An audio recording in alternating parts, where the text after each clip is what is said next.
These Withered Roots is a game played by adults and is intended for a mature audience. The game explores dark and difficult themes, including death, corruption, violence, and injustice, which may be uncomfortable or upsetting to some viewers. Viewer discretion is advised.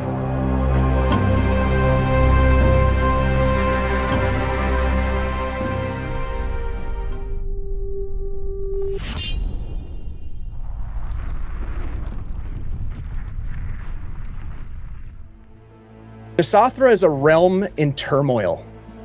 The gods of law have fallen silent. Their temples stand, and their rites persist.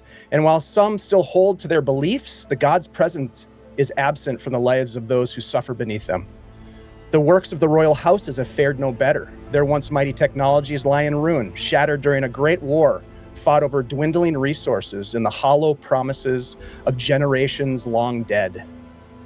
If there be any hope of a new age, a secret to casting out the corruption and greed of those who cling to power, it must come from the people of the land, or perhaps the land itself. And so we turn to the most unlikely of places, where a faint light of hope still flickers in the face of sickening darkness, to Brunmiil, a company town carved into the western slopes of the Kausar Spine, a populace controlled by the Glavoun mining company and ruled by its matron, Clarissa Glavoun, whose authority is enforced through contract, debt, and manipulation. We've encountered some of the town's residents and heard all manner of foul rumor. Goblins prowling the hills, their raids growing bold and more organized. Miners vanishing into the darkness, an unnatural gloom creeping across the foothills. Among the missing, Zavros Daril, Ziva's brother, lost, perhaps, to the depths with no promise of return. The incarceration of an insane insurrectionist dwarf, condemned to hang at high noon for his crimes against the company, labor disruption, debt refusal, strike, fear-mongering amongst the townsfolk. And over all of it hangs the same unspoken suspicion that the company knows far more than it admits. The goblins, missing miners, creeping darkness, perhaps mere coincidence, or perhaps multiple threads in a single conspiracy, born of negligence, greed, or something far darker. The truth remains to be seen.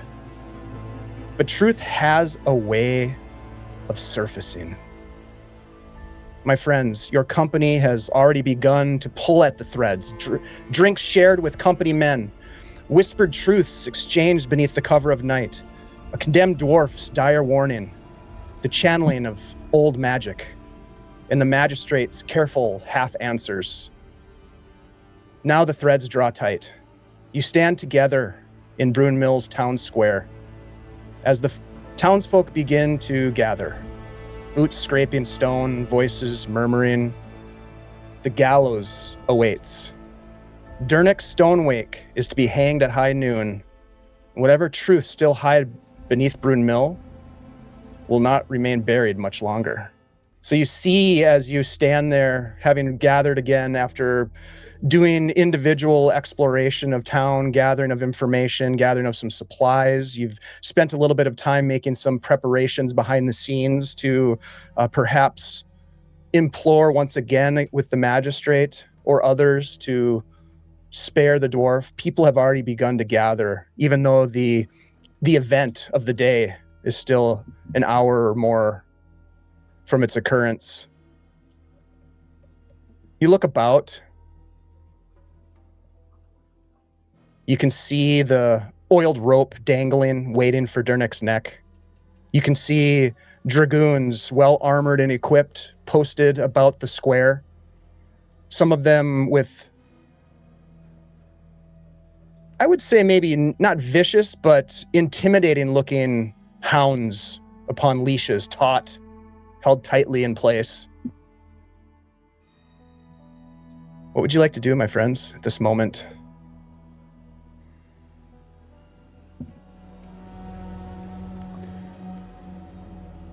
Are we on our way to the sheriff's office? I take it. Or the magistrate? Yeah, the magistrate.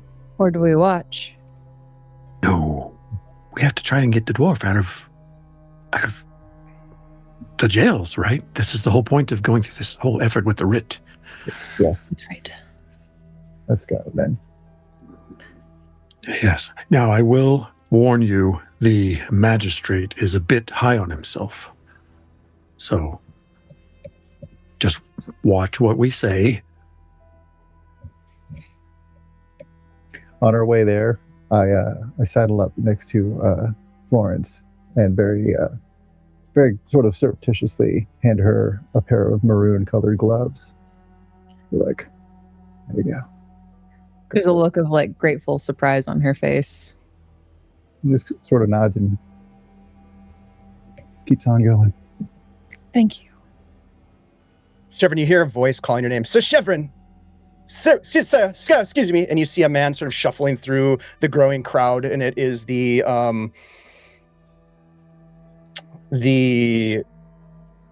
what's the word I'm looking for? The man who was at the desk, the attendant. The recorder. Mm-hmm. The recorder approaches you and says, "Sir Chevron, the magistrate has asked that you join him for conversation." Oh, well, very good. We are just on our way. Please, lead the way. We'll follow you. And I look back at my companions. He starts walking back towards the offices of the magistrate, and eventually you find yourselves walking through the door, past the entrance room and into the back hall, back to where the magistrate had emerged from an office prior when you had talked to him in the earlier part of this day. As you walk in, you see the magistrate sitting at a desk. He looks up at you. There are 3 well-armed dragoons standing at attention inside the room, and there is a woman standing off to the side behind the magistrate and over his left shoulder.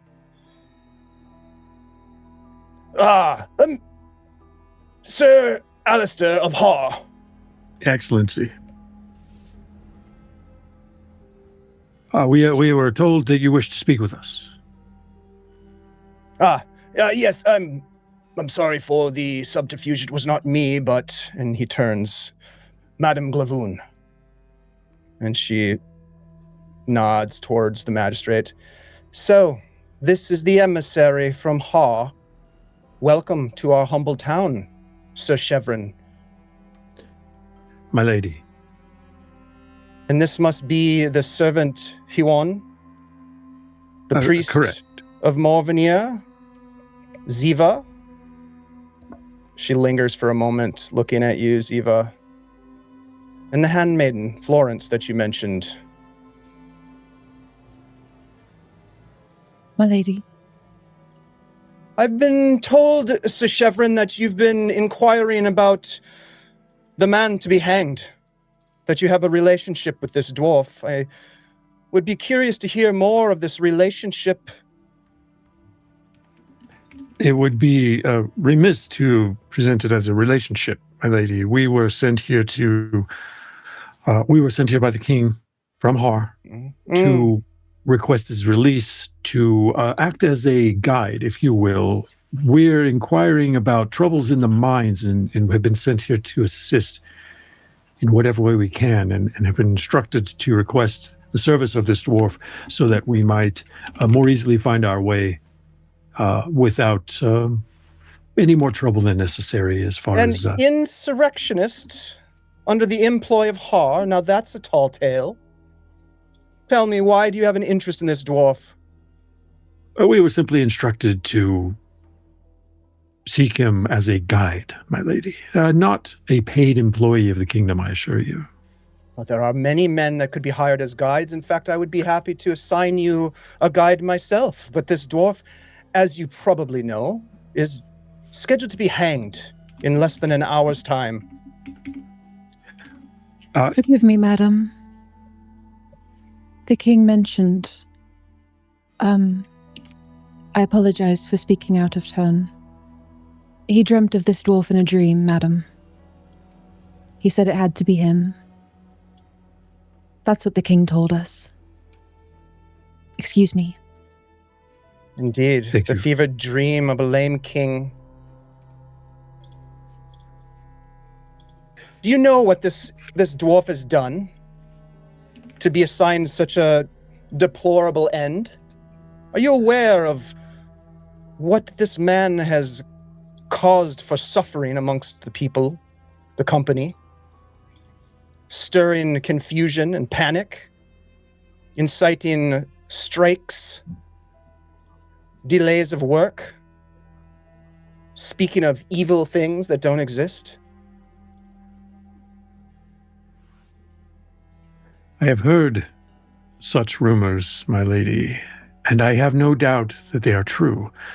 However, they may not all be false, and that's why we are here. If it were not of any concern, if they were simply fabrications, I doubt they would have reached far enough for Har's ears. Would you agree?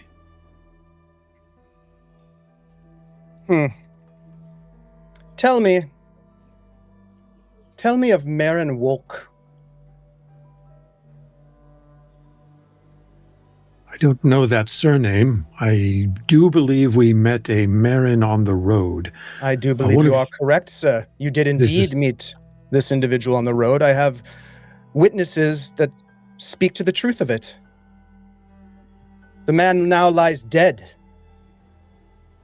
What an unfortunate report. I'm sorry to hear. Unfortunate in not only its outcome, but in its timing, Sir Chevron, coinciding with the arrival of you and your entourage. My lady, are you suggesting I am a murderer? Am I? I assure you I have done my killing forthright and under the service of the king in broad daylight and directly in the other man's face.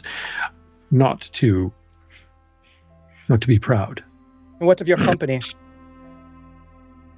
My representatives of the church and our servants? Miss Glavoun means the company present, sir. Of course. That's also what I'm referring to. Why would you... I understand the timing. Strangers come into town. There is an unfortunate event within your town.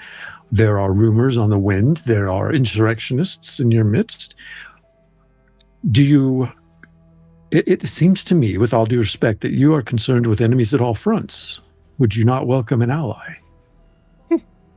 What do you bring to me on this day that could be considered alliance? Fabricated investigation, perhaps? Tell me, what do you know of the mines that you speak of? I will be honest with you, my lady. There are rumors of a darkness throughout the land. Not just here, but it was seen fit to send us here because of your population and the innocents that may be subjected to the threat. If you wish for us to report back to the king that you no longer wish the aid of Har,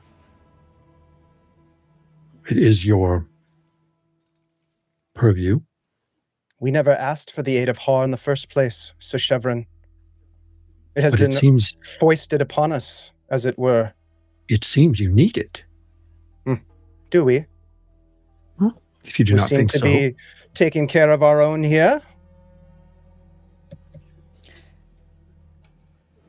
Tell me, under what authority do you request this dwarf's release? The king a criminal, a convicted criminal. You say this. You mention this king of yours. Yes. Anyone can say the king's name, implore and invoke the king's will. We have a writ, my lady. We have something that we brought with us. Oh, you do you? Well, produce it then, magistrate. He looks up, he stands up and says, please. The writ Ziva. Then? Ziva, the writ. Yes. Ziva will pass over her handiwork. The writ says, in the king's voice, Your Excellency, please receive my envoys under care of Sir Chevron Alistair, loyal knight of the House of Har and dutiful champion of Nyssathra. It is with my humble authority that I ask your compliance in releasing custody of one of your prisoners, a caustic dwarf of no small reputation, that we may use his service as a guide for the purpose not only to assist in your travails at the mines, but also in service to a matter of state which I am not currently disposed to reveal. In exchange, I am sending upon a fortnight 7 wagons of assorted resources: lumber, iron, granite, grain, salted meats, cloth, and ale. I am also sending a petty sum for your personal dispensation, as you see fit to distribute. In good faith, I have asked my servants to donate 100 crowns to you for the inconvenience of paperwork and toward any expense in feeding the prisoner while in your care. Do give my best to your loved ones, and we shall have you visit the castle soon. There have been modifications to the guest quarters I think you'll appreciate. In faith in the gods, be they old or new, Lord of House Har, and in memory of all the great houses. Magistrate Quint reviews this document, reading it to himself, examining it. Ziva, you are the one who forged this writ. I would like you to make a roll for me. I'm going to leave it to you to justify what attribute you're going to use here. The roll is going to be hard, so it's going to be a 15 to make this.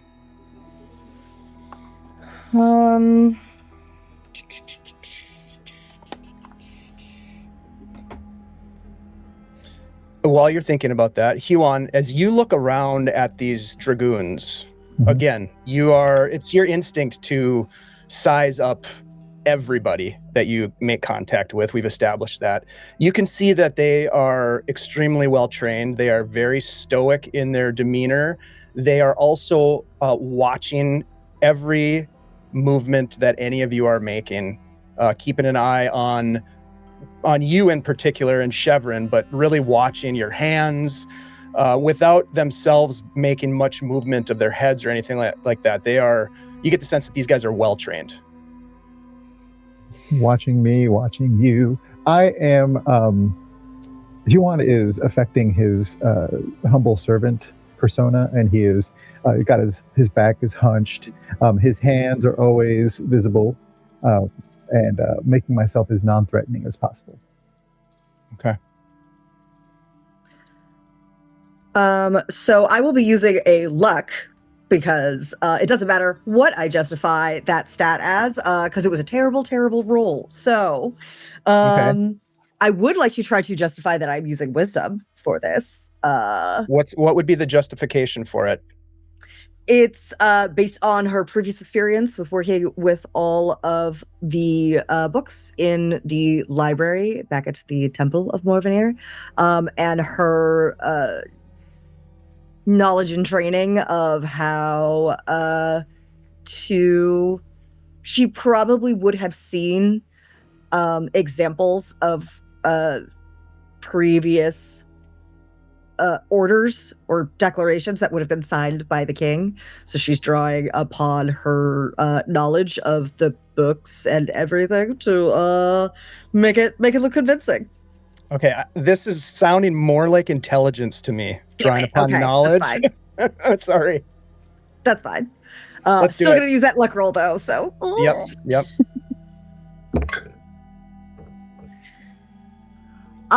It got worse. This die no. is going in timeout. So that's please gonna tell be me it. What was Please it? tell you what. That it wasn't. That it was not a natural one. Oh, it was. It was a 2 before, and the reroll was a 1. So we're about to have a real bad time, guys. Everybody's ready. No. Oh no. Oh no. Okay.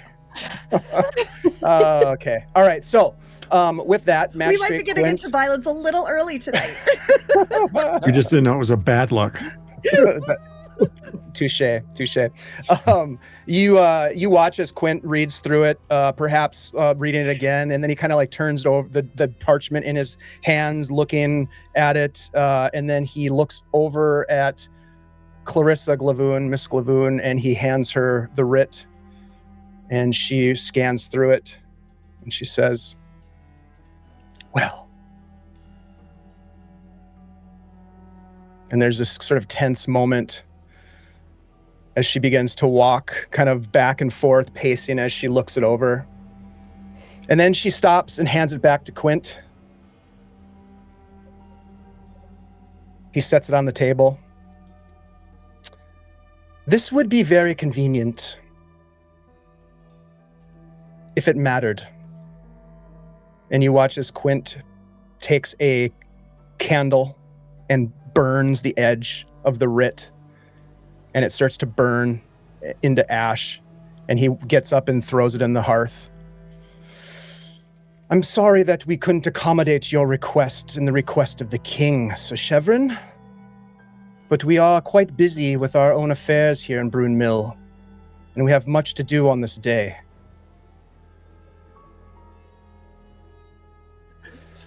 Is there anything else? I do not believe so. That was our... Understood.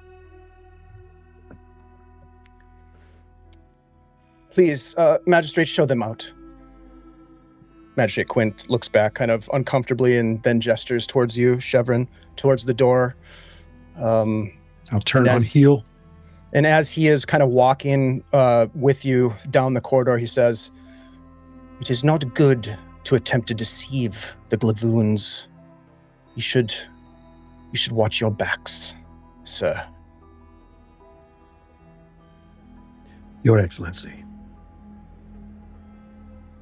And you walk back out into the cold air of the day. People are still filtering forward towards the town square as the time of Durnek's execution draws near. My friends, how would you like to react to what just happened? We'll move away from the front of the goddamn building. Yeah. Mm-hmm. And I'll turn around and be like, all right, now what? Do we go back there and storm the place? Do we be upfront about they clearly know that this is the Shadowdark and are covering it up? Do they understand the danger that They don't seem to care. We don't want to storm that office right now. No. That would be No, I could only take 3 to 5 of them myself before I was overwhelmed. I'm sure of it. That could have gone better. Could have gone worse. Could have been worse. It could be us heading to the gallows, honestly. I've only got one noose right now. It's okay. still might be? Apparently, according to the lady, they have all day. Well, what's our movement? Hang it, try to break him free. Do we need him? He shouldn't die. We don't. Several people shouldn't die. I imagine quite a few people die in this town weekly, if not daily. That shouldn't. But we're here now. But we are 4 in a... No offense, Ziva, but your hometown is a cesspool. None taken. There's a reason why I left. She knows it. Yes. She's well aware. No, we've been outed. They're going to be after us now. We know that, right? But they didn't say we couldn't go to the mines. Should we visit the patch nonetheless? Ziva, you had concerns there. There's no way we're going to be able to figure out what's happening without going up to the patch, going into the mine, trying to find what happened to the lost miners. I think we should carry on our business, make it as quick as we can, and if needed, find allies elsewhere. Did the Shadowdark claim Merrin? He died, she said. Yes, and seemed to pin it on us. I believe what happened to Merrin was something altogether more mundane. He was found murdered this morning. Could it be the goblin problem that they're so worried about? I suspect if it was goblins, we would have heard about it, though. Huan looks at Ziba, see what's passing through her face, and just kind of. She has her suspicions, but she can't prove anything, so she's not going to out and out accuse him of anything. Huan just kind of shrugs and says, "I'm not going to lose any sleep over that man." Frankly, an individual like that's going to have many enemies. That could be a member of the family of the ones that were accosted on the road. However, either we proceed to the mine. Again, Ziva, you seem to have concerns there. If it weren't for that, I'd say leave this God's forsaken place and take our business elsewhere. We have known areas of trouble. We have no answers, and we're getting no assistance here. But no, we have to check it out. We have to see what we can learn here, with or without the Glavoun's help. We will. But we're not going to get that.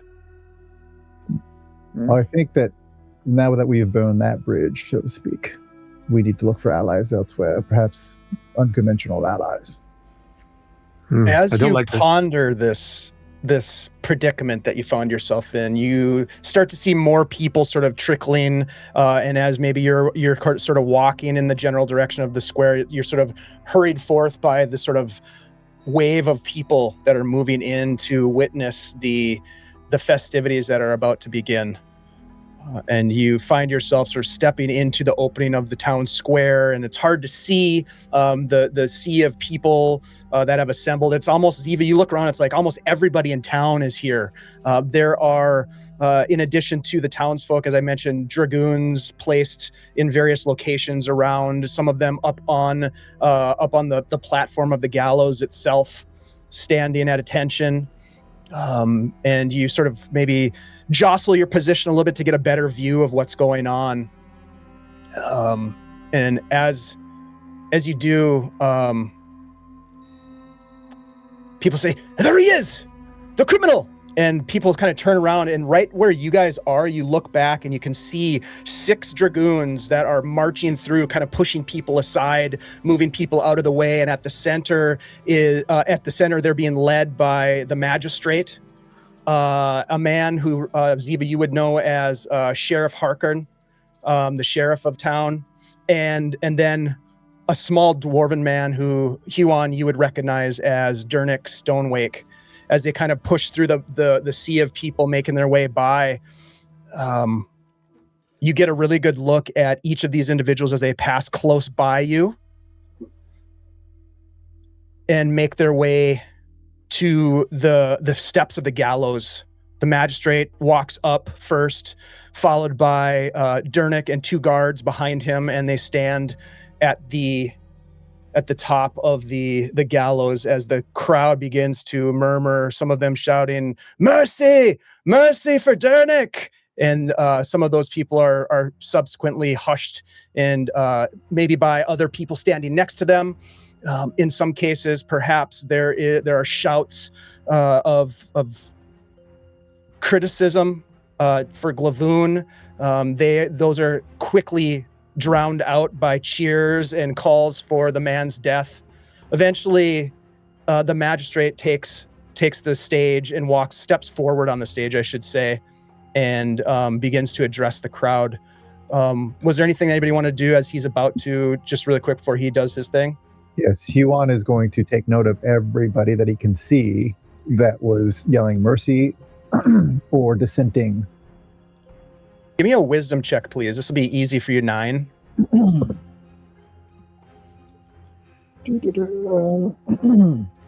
is a 13 on the die.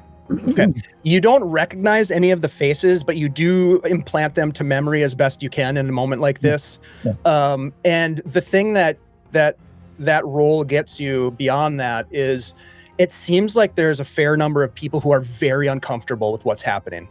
Okay, good. There are certainly people in the crowd who are sort of like cheers of encouragement, like hang the dwarf, the insurrectionist, the criminal, that kind of thing. But there are others who are just like silent, who maybe aren't speaking up. They're not calling for mercy, but they don't look like they're okay with this at all. Does it come off to Huan as if this crowd, that attendance was compulsory? I would Obviously, say if you don't want to be here, they with shouldn't a be here. 13, hard to say. Okay. But if you were to say something along those lines to Ziva, I mean, it would look like there's close to 300 people here, and the town is only a 500 person town, roughly, right? Yeah. It's Okay. filled. This square is filled. The magistrate takes a step forward.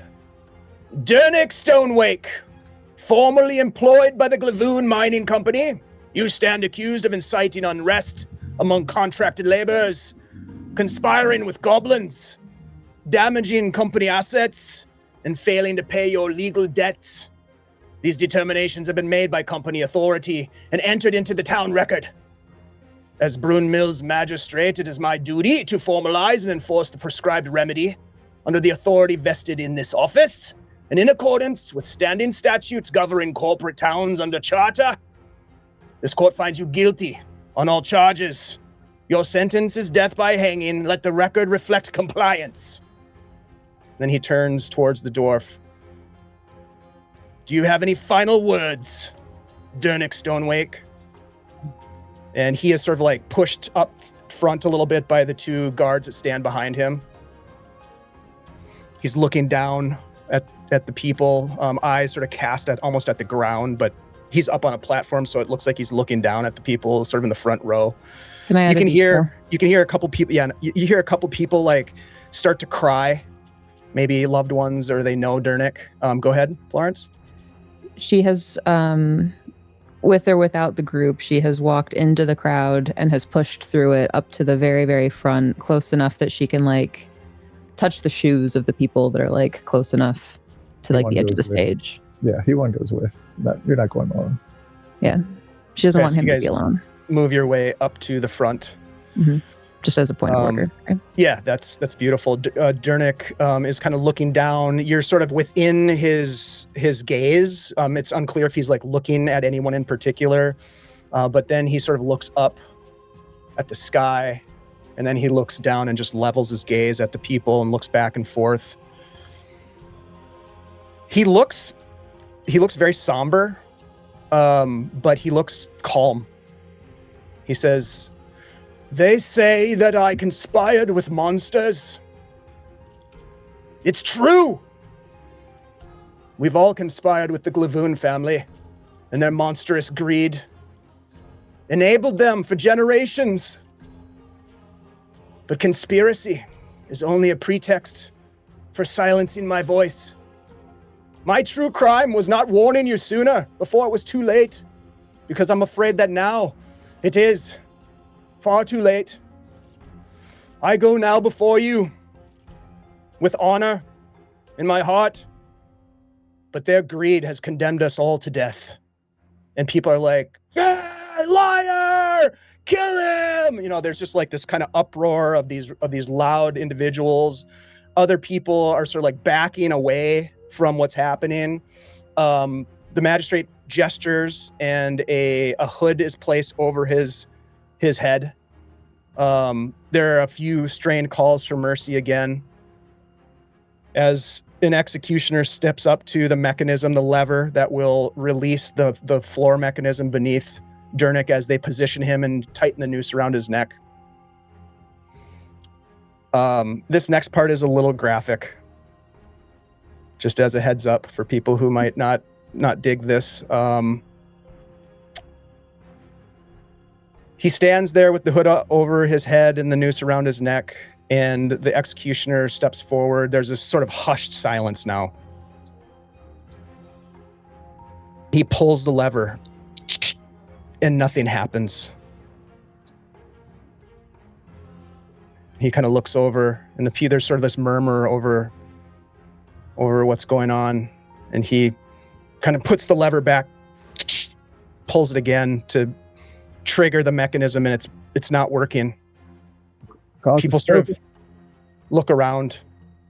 You shout that out, Huon. Yeah, I sort of mumble it loud enough for people near me to hear, so that hopefully it spreads. Yeah. You hear a couple, mercy of the gods. and people start to sort of murmur, and other people are sort of like, again, backing away from what's going on. And as you watch the executioner like kind of trying to fiddle with and figure out what's wrong with the mechanism, Hugh, I think you would notice this for sure. Everybody give me a quick wisdom check. This is going to be we'll call this an easy check for the 4 of you. 9 as a target. While we're doing this, can I ask a question about the placement of everything? Absolutely. If Florence, right up at the end of the stage, were to reach her hands fully extended, can she touch anyone? Give me a d6 roll. Okay. 1 through 3 will say that there's somebody you can touch. You can reach out and touch. 4, 5, 6, Okay. no. That's a 6. Okay. Did anybody succeed on their roll? Yes. Okay. And that was an easy roll, 9. What So- what role was it? Wisdom.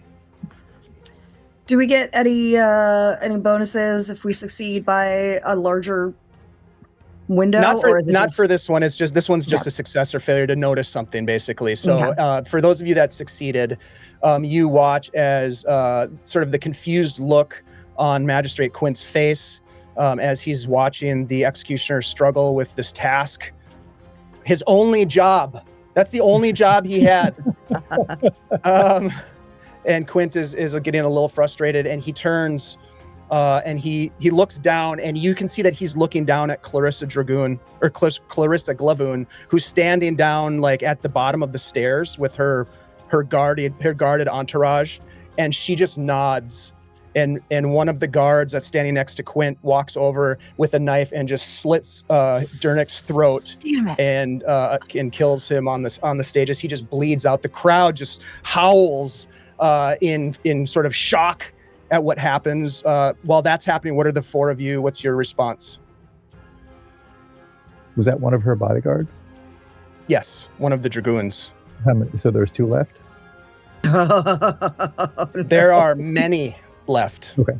Yeah. Next to her, I meant specifically. But Yeah, she's got a whole squad. Okay.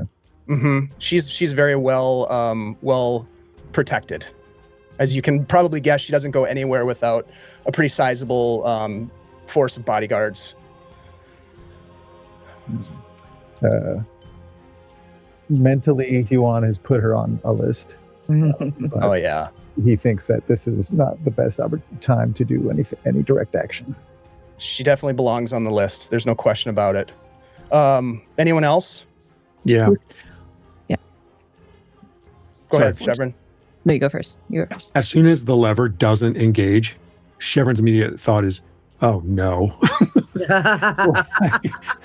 Like this is not good for us now at all. And I think there's even a fleeting half-conscious realization that it probably has something to do with us. And then immediately, of course, my assumption would go to Huon.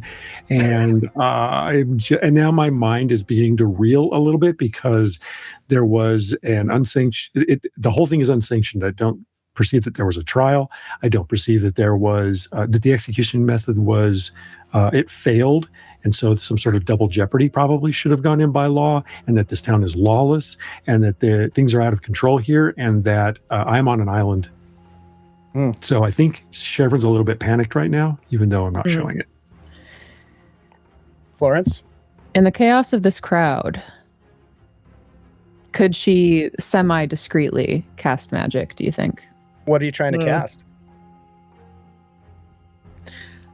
I want to cast Willow Man on the man who slit the dwarf's throat. So here's the thing. You can certainly try, but it's not like you just think it and it happens. Yeah. Casting, like doing witchcraft, there's a ritual to it, right? And I don't know what that necessarily is for your version of Willow Man. So there's a chance that you could get away with it, but also there's a chance that someone could yell witch and you could be attacked. I mean, the situation is volatile. Yeah. Mm-hmm.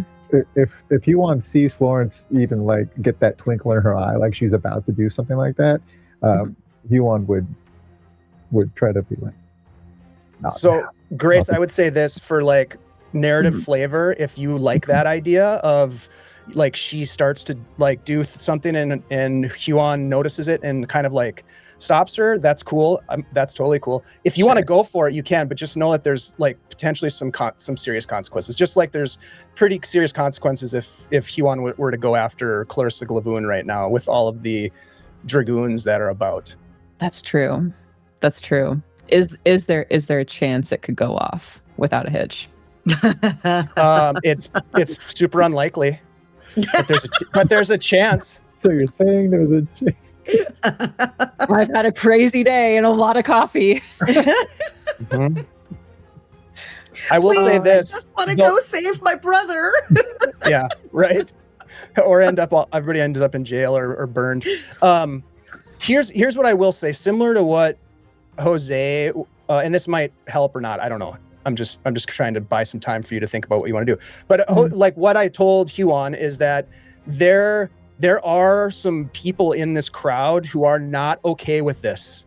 And Huan has been sort of like trying to catalog who those are because he might have some plans for bringing the fight to the Glavouns when the odds are in your favor versus bringing the fight to them when the odds are stacked against you. Okay. So I just want to make sure that I project the danger of some sort of action like that right now. Okay. Yeah. Yeah, I'll hold off. Okay. And not hit my microphone. I lean in to Florence and say, when the time comes, he's all yours, but not now. Is that a promise? That's a promise. While this is going on, I think Ziva would have made her way to the platform to do last rites, essentially, for the dwarf. As you step up the steps, probably the guards kind of like level their spears at you, and then when you sort of produce your holy symbol of Morvenir, they sort of like let you pass so that you can perform the ritual that you need to for the dying or the dead dwarf that lays there. While that is happening, a very indiscriminate, unrecognizable individual passes by you, Chevron, as you're sort of standing there feeling like, I almost get the sense that Chevron is staying there and everything else is kind of blurry right now. And it's sort of like that muffled, like people talking, but it's sort of almost muffled as you're just sort of like, you're kind of in shock a little bit, right? With all this revelation. And this individual kind of bumps into you and it kind of snaps you out of that shocked state. And they say, Urkbrook. And then they just disappear into the crowd. Was that a language? A different language? You're not sure what it is. Okay. Urkbrook. Mm-hmm. That's what it sounded like. Okay. And so the people start to, many people have started to leave, other people are sort of like staying there. There are already, as Ziva is finishing this ritual, Ziva, I don't know if there's anything in particular that you want to do with this as you're kneeling over the man performing the ritual, if there's something special that you want to do. But there are individuals that are kind of ready to take his body away. Yeah. No, she was pretty resigned that this guy was going to die. Like, she grew up here. She knows. Once the Glavouns decide they want something, kind of doesn't matter what. There's no way to fight the man in this town. Can you bring him back as undead? I would never. That is blasphemy. I can't believe you'd even suggest it. How dare you? Wow. Team not heathen. Yeah. That goes against everything I believe in my faith. I will not. Just a question. So as you finish, Ziva, with the ritual and stand back up, the essence of Durnek Stonewake having been called to pass beyond, you see as these men come in to bag the body and take it off for disposal. The magistrate and his guard detail exit the gallows stage. Miss Glavoun is already gone. She was gone the minute she gave the order for the murder. that you saw. I just kind of envision her like a Christy gnome, big cowboy hat, just a big cowboy hat on. Anyways, Oh, yeah. Anyway, so she sort of like departs, and the people start to disperse. And eventually, there's very few people around. Some of the dragoons are still about with their dogs. They've also had to like sort of break up some little skirmishes between people who are very heated right now and send people off in different directions and escort people home and things like that. But there's still a couple that are trickling around, as generally the four of you are kind of left to yourselves here in the town square with all of this extremely emotional and traumatizing activity having just occurred in front of the populace of Brunmiil. Is there anybody in the crowd that Huon can see that seems to be particularly adversely affected by Durnek's death? You can see a small crowd of people that are sort of gathered around what appears to be a woman, a dwarven woman, who is visibly sort of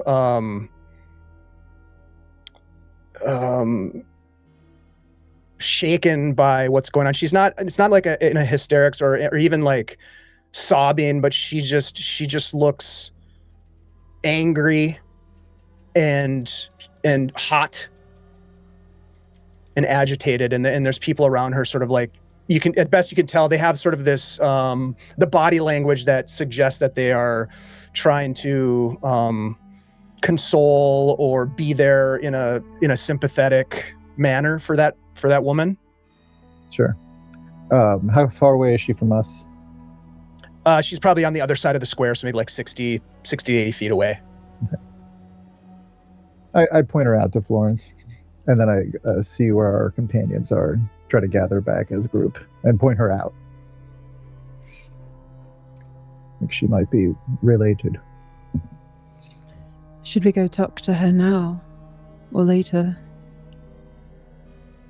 Wouldn't be a bad thing to introduce ourselves, I don't think, though. We don't know how much of a later we've got. I'll speak to her. I'll go with. kind of approach with purpose. As you approach, one of the women, a human woman, kind of turns and just sort of like sizes you up and then just nods. She looks, when she turns to you, like she's ready to fight, but then she sort of like, less like softens her demeanor a little bit as she kind of turns to you and then turns back to the dwarven woman. There are 4 people that are standing right adjacent to her, talking with her, and then there's a smaller group that's sort of on an outer perimeter of that group that's just sort of like standing about, maybe wringing their hands and hugging each other, that sort of thing. Some are crying. Some of the people are crying. It's a combination of dwarves and humans at this point. There was the human woman that turned towards Florence. Mm-hmm. Huon's going to size her up. Number 1, number 2, clock her as an ally. Mm-hmm. Sizing her up in terms of her, in terms of what exactly? Fighting prowess. Oh, okay. How good she knows in scrap.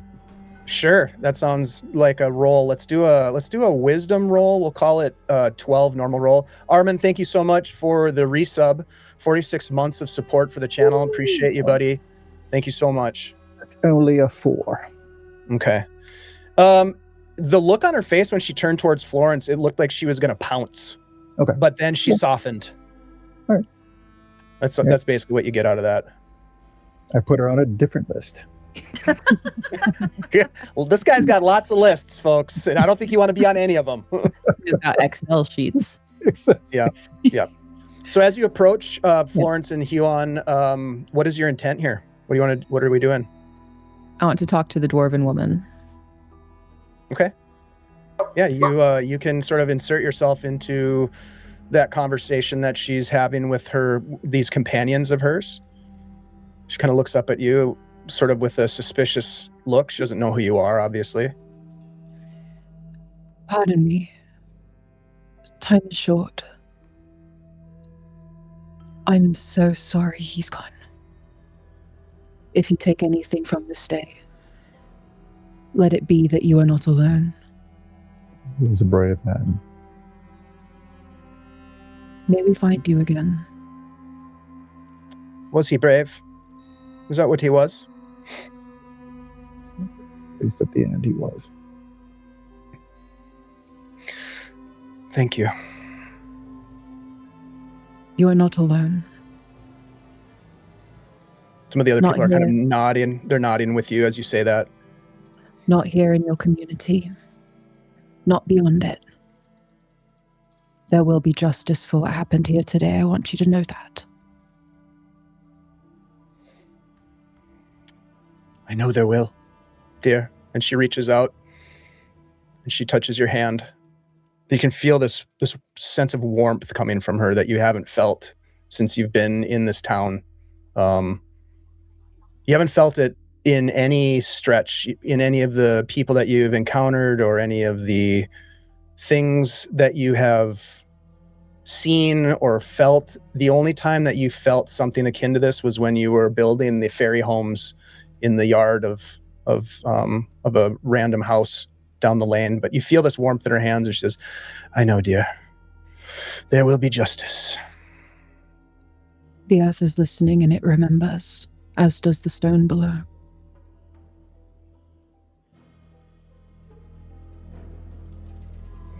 One of the other individuals kind of looks over at you, Huan, and says, good day. Okay. What do they look like? Just they look like a townsfolk guy. Just townsfolk number 3. Is he with them? He's with them. Yeah, Okay. he's with this group. And Keeping he an eye out says, for agitators. yeah. Well, there's plenty of those. Not necessarily right here. This seems to be a group of people who are deeply sort of moved by what happened. He says, Durnek was brave. That is true. I do not think that what he was accused of doing was true.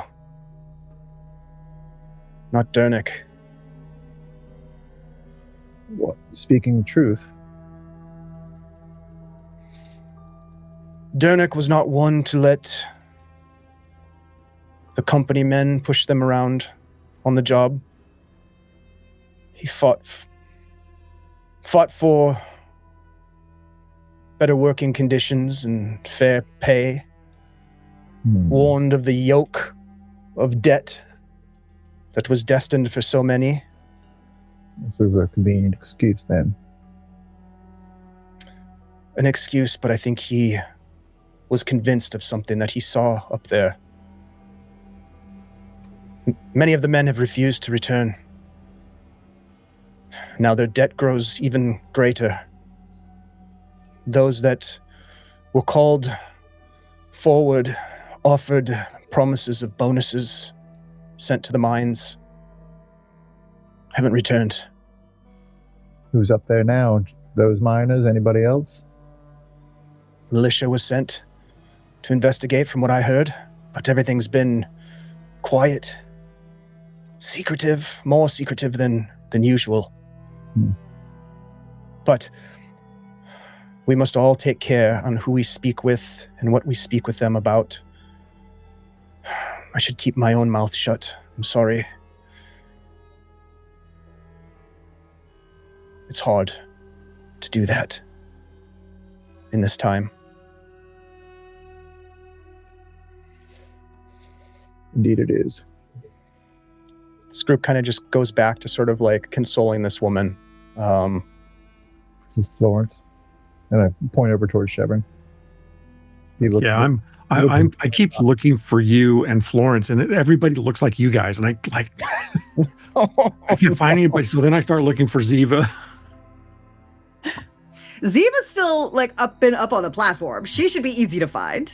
Okay, then all right. I think once she finished with the death, rituals, she probably would have honestly made her way back to Chevron. And I'm making my way towards you. So I think as I'm making my way toward you, and as the crowd's dispersing, and there's this huddle of people around this dwarvish woman, then I see Florence, and then Huon right next.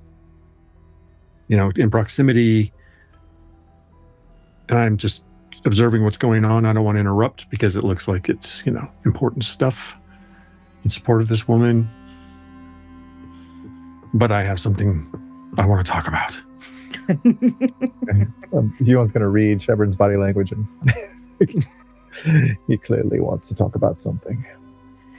Shall we? So he does. We have much to discuss. Indeed. So you make your way back over to Shevrin and Ziva. You all now stand in the town square. It's now very quiet. Even the small group surrounding the dwarven widow have sort of walked off to wherever they're headed. All right. And I look at Huon. I think Shevrin's like 6'3", by the way, so I like scooch down so everybody can hear me so that I'm not shouting. Cracks down, look at all the shorts in the face. Hello down there! Do any of you know a word? Urkbrook. Is that word? Urk, something like that. It was something that was uttered to me moments ago in the crowd. And do I recognize that word? Yeah, both Florence and Huon, although the intonation and the accent is terrible. This is a goblin word. This is a goblin word for let's go ahead and get intelligence checks from Huon and Grace. You both have goblin as one of your languages, so we'll make this an easy check. This is going to be a 9. Yeah, it's got 16 on the dice, so 15. That is a meets it, just barely. Okay. This is a goblin word that has a bunch of different meanings, contextual meanings, right? But this word can mean friend, it can mean bond brother, or pack mate. Where'd you hear this word, Shevrin? It was uttered to me, and I do apologize. I have a high Har accent, and so it's sort of probably more. Your pronunciation was atrocious, but where'd you hear it? Sorry. I was jostled in the crowd in my reverie. Anyway, it was uttered to me by a rather unkempt individual who just brushed past me and disappeared in the group as well. What does it mean? It means ally or bondmate, depending on the context. Friend, simply. Friend. In what? In Goblin. Oh my gods. No, Shevrin. We need to leave.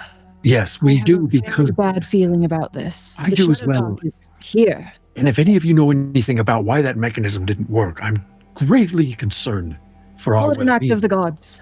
Oh, well, I'm going to call it... There's going to be a lot of God references in a moment if we don't get ourselves secreted away. But we need to figure out what this Okabraka is. I think we need to find those goblins. That's who I was talking about. I was afraid you were going to say that. It just seems uncanny to me. This place is a powder keg. It's ready to burst. It is indeed. And Something we are bad is the going to fuse. happen at any second. We are the fuse. Do you realize that? Do you realize? They're pinning the murder on us, and now this mechanism didn't work. They murdered another man in plain sight to everyone, in complete violation of the law. Well, we can be the fire that burns the darkness away, or we can be a fire that explodes. That depends on what we do now. Are we leaving? Yes. And I think we... Yes. Huon, what do you think? I think we need to find those goblins. I think they're our allies in this area. As well as some of the people here in this town, but the goblins might be more easy to treat with in private. The patch? Goblins are where Ziva's brother was missing, right? Ziva's brother disappeared into the mines, as I understand it. Yes, which we need to... That's where we have to go search for information about the Shadowdark anyway, so we can go there, we can find these lost miners and get them out. And clearly the Glavouns aren't going to do anything about it, so it's down to us. From what we've gathered so far, do we know where these... yes, they've been saying the goblins are responsible, but do we know anything about where the goblins might be located? Would they be towards the patch area? Would they be? So what you know based on the conversations that you've had is that the goblins were supposedly attacking the patch, interfering with mine business, and they have been called out as the source of the lost miners, the delays in production from the mine. I think one of you mentioned, might have been Florence or someone else, about sort of scapegoating. But so the patch, and that's at the mine. That's the mine camp, basically. Mm-hmm. That's where they have been active, based on what you know. So that area. Okay. Mm-hmm. I think we should make our way to the patch then, or that area, as quickly as possible. Yes, let's get the horses quickly. Someone was clearly watching you, Chevron. I hate to say that I stand out in this area, but I do. But yeah, I hate to break it to you. Yes, you stand out anyway. Ziva, are you okay?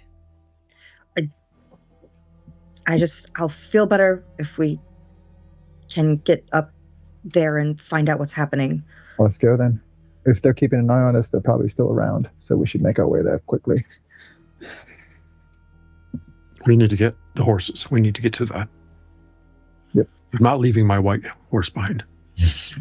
Okay. Faster. Okay, so what you do know is that the patch is about 6 miles east of Brunmiil.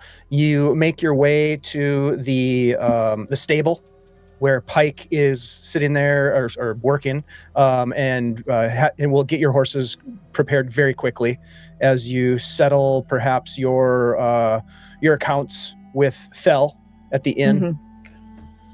Ziva also did want to leave behind a package that's essentially addressed to her sister-in-law in case she does not return, which will have 20 gold in it. You're going to leave that with Thel? Yeah. Okay. Just like in safekeeping of, I will come back for this. Mm-hmm. And if not, you can forward it to my... Because I tried to give it directly to her and she wouldn't take it. So basically, I'll just leave it as a package if you could send this to my sister. She'll say, if you could just deliver this to my sister-in-law instead of hold it for her. And it'll have the note saying, in case I don't come back. Of course. Consider this my consider this an inheritance for her niece and nephew to take care of them if she can't bring their father back. Okay. So he does that. He accepts it. He walks you back into the offices of the Rod and the Bowl, and he goes into a closet, and there's a big safe, a big iron safe. And he opens, you watch as he kind of opens the safe, and he puts the package in the safe and says, I will see it done, but do your best to return, Ziva. This town may need you yet. We will do everything we can to succeed in our mission at the mine and to bring back all of those who are missing. He reaches out to take your hand. And then he says, there have been people here asking about you and your companions. Just be aware that you're being watched. Dragoons. Take care. I don't think Huon is here right now. Oh, we're not. Yeah. This is sort of a private conversation that she's having. But he does say they were asking about you and your connection, your family connection. I told them nothing, but they know who you are. Just take good care. Well, if they come back, you can assure them that I have moved on and they need not bother my family here any longer. But of course. Thank you for everything you've done in our time here for helping us. I look forward to your return and perhaps brighter times for this town. Good luck. And he kind of sort of closes the closet Very poorly concealed safe, by the way. And I mean, I'm mostly just trusting because the guy was nice enough to like include cookies. He put cookies in the basket. So like, I'm very much just like going off of trust. How they get you. This guy is like one of the good guys in this town. Cookies in the basket. That's how they get we you. We never checked if I actually remember him from my youth. If I'm like, oh man, this guy was like a fucking bully and like a total narc. Fuck that dude. This guy was a narc. All right. So I'm gonna clump into real quick. Just speaking of cookies in the basket, I think it was like 6 silver or something like that for the horses and at least. Yep. I'm gonna give him 2 gold crowns. Fell? Yes. Okay. Wow. He is super gracious, and says, "I look forward to your return." So Chevron, I look forward to eating another meal in your establishment. It was excellent food. Of course. There's a comment box by the door. You could leave a comment. Yes. By the parrot. A bit of a hurry. Yeah, a bit of a hurry right now, but I will leave 2 comments when I return. People say that all the time, and then they never do. But okay, very well. You guys take to your mounts, and you ride east out of town, departing for the foothills and your destination, the patch, the mining camp at the foot of the Kasser Spine, where the Shadowdark has crept from the deepest, darkest depths of some terrible place that you might find yourself exploring into. But we're going to take a quick break, and we will come back after the break, and we will see what happens at the patch.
Hello, everyone. We are back. We're playing Shadowdark, and it's just a bright, sunshiny day here on the foothills of the Kasser Spine, outside of just a wonderful destination town of Brunmiil.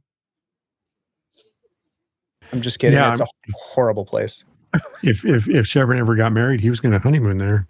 Oh my God. Sunny Brunmiil, sunny exotic Brunmiil. Oh. Get married and divorced in the same weekend. Yeah.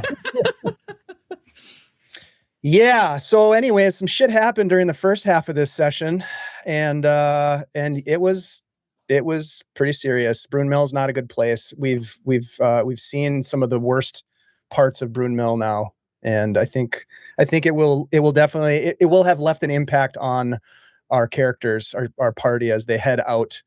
And that you do. You make your way, my friends, east on your horses, traveling a few miles into the foothills as the terrain becomes more and more rugged. Some of the wildness, Florence, coming back now as you can start to see the world as it should be. A hint of chaos here, the randomness of the natural world, the energy of a place that's not held in complete control, and bound by iron bands and nails to hold it together. This is a beautiful though treacherous landscape, rocky outcrops. As you near the mountains, they rise above you, disappearing into the gray sky, shrouded in these gray clouds that sort of ring the Qasr Spine Mountains. Traveling, at least for part of this journey, in silence, perhaps just the sound of the hooves of your steeds on the stony trail that looks to have been well traveled. You can tell that wagons, large beasts of burden have carried tons of material, pulling the heart from the mountain range, the iron, the ores that lie beneath the surface, to places where it can become part of industry, shaped into tools, into weapons.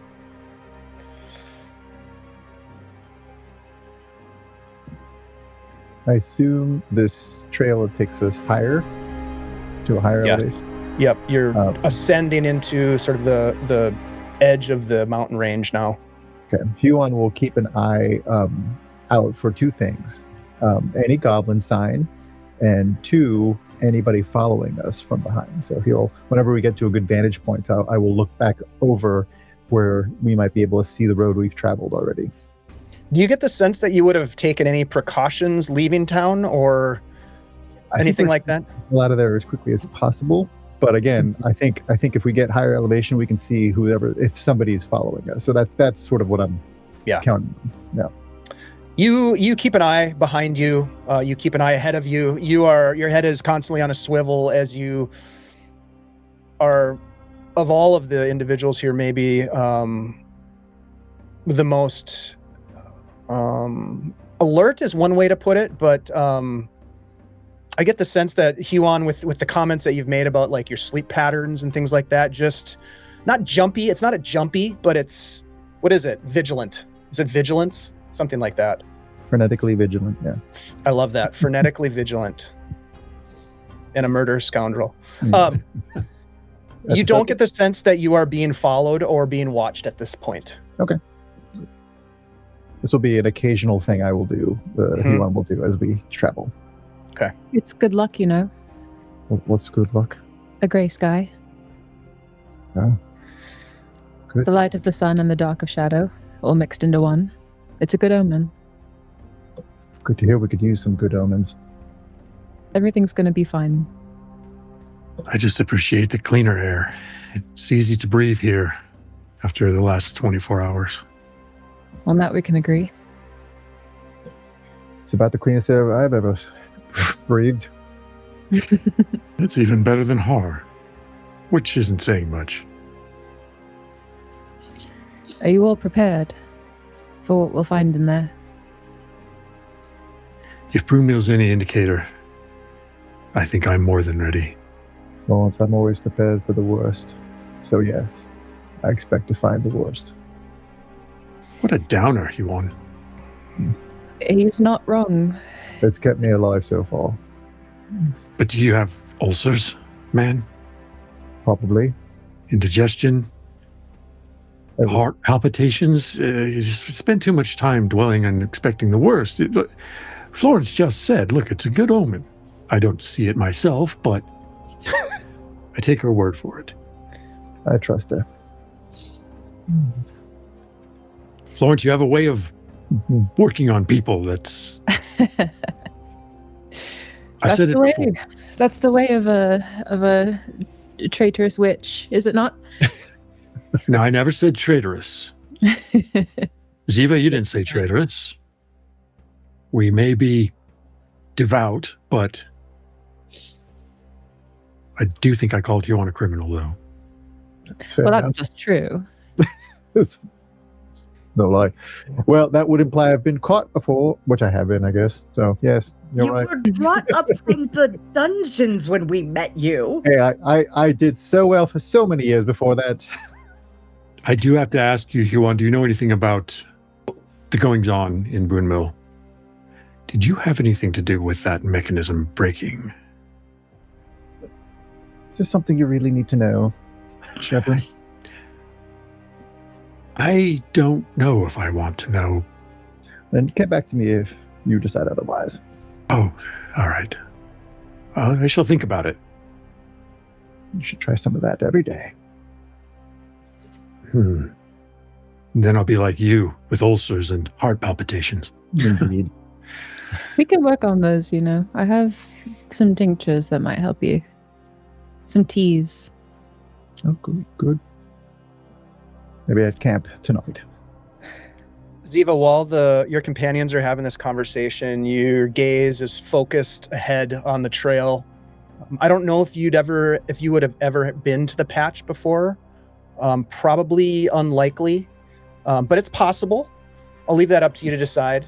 But you can see that ahead there is this bank of dark fog. The only reason she would have ever been to the patch would have been if she went to visit her parents.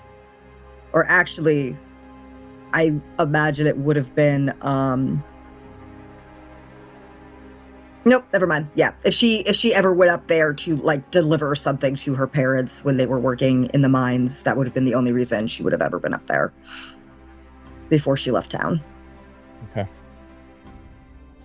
So you're about 4 hours into your journey at this point as you sort of gaze ahead and you see this dark bank of fog hanging low over the little valley where this roadway sets as it leads to the patch that is tucked in amongst the smaller peaks along the edge of the Kosser spine. Does it look natural? As Ziva sort of brings your attention, you look up and it looks, from where you are right now, natural. It looks like a dark fog that sits low in the valley. And as you get closer and closer, you can see that it is a quite a large fog bank. Its influence on the ambient light becomes more evident as you continue forward. How's visibility for now? It's getting darker and darker, as if perhaps the sun has gone behind a dark cloud. And you look up and you can just see the sort of shining disk that is diffused behind gray clouds above, and just sort of these wisps of dark black cloud that starts to obscure it even more. Florence, is that natural? In a way. Let me be more precise in my wording. Is that Shadowdark? Yes. It's like we found it. Are the goblins known to live in the Shadowdark as well? Do they favor it? Not the ones I know. Nothing. Do you know a lot of goblins? Oh, a fair share. Nothing with civilization really favors the Shadowdark. I would imagine they're somewhere around here, though. I was hoping to run into them before we got to the mines. I had the same thought. In fact, I had an expectation of it. Do you guys press on? Yeah, just to get a better lay of the land. Mm-hmm. Huon, I don't know if you've got an eye for tracking. For that matter, I don't know how good I am at it, but perhaps we should take a look at the ground and see if we can find any evidence of traffic in regard to your goblin friends. Nothing to lose. Let's take a quick break then. Yes, we'll do that. Pull your steeds to a halt and dismount, should you choose to do so. Huon looking down at the ground, perhaps kneeling to get a good view. You see just almost like a powdered dust that sits upon this roadway, rocky boulders having been pulled and thrown to the side. You can see like there's almost like this line of rocks that have been moved out of the way, almost as if like sideboards for this road that ascends deeper and deeper into the mountains. Looking at the ground, it's like this really fine powder, as I mentioned, from years and years and decades and generations of wagon tracks and travel and horses and foot traffic and all of this. And you look at it, and even your own footfalls, as the wind kind of blows in, it's sort of like it's easily concealed again because of the temporary sort of structure that this substrate provides. Yeah. And so as you take a step, even sort of the winds blow the foot tracks almost from view. And look back Very at Shevin. We won't find shit here. Florence starts sniffing the air to try to catch the smell of goblin on the Ooh. wind. Give me a roll. Let's get a roll. Give me a D6 roll. Okay. Oh, crap. Nothing happened. Don't worry about it. Frenetic is indeed. That's a 2. A 2? Okay. You sniff about. There's no scent of goblin. But what you do see and smell is danger. As you watch as this bank of fog begins to, as you're standing, you have dismounted or at least come to a halt. This fog bank is moving towards you, getting closer and closer. And now it's overtaking above you. You can see like the sun is being obscured and it's almost starting to feel like it's twilight and then nighttime, but you know that's not the case. It's midday. And you can see that it's getting darker and darker. The last hints of sunlight being swallowed by this strange, thick, unnatural gloom. Tea light, come out, dear. Florence, Tea light out of her, cast switch light. Yes. what sort of preparation does one need to be safe inside this darkness?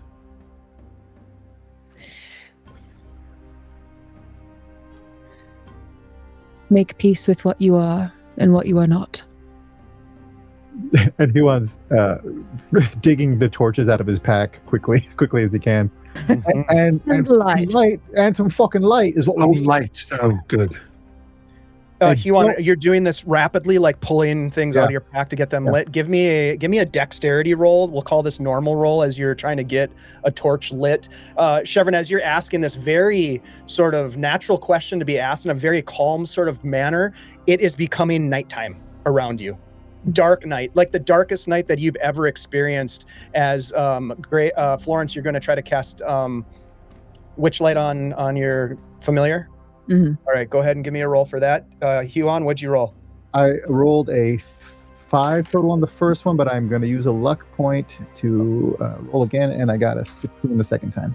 Okay, you fumble at first with your flint and steel, but you get it lit. You crack it to life. Your torch fires up. Florence, what was your roll? 13. Okay, that's a success. You needed an 11. I believe that's a tier 1 spell for you.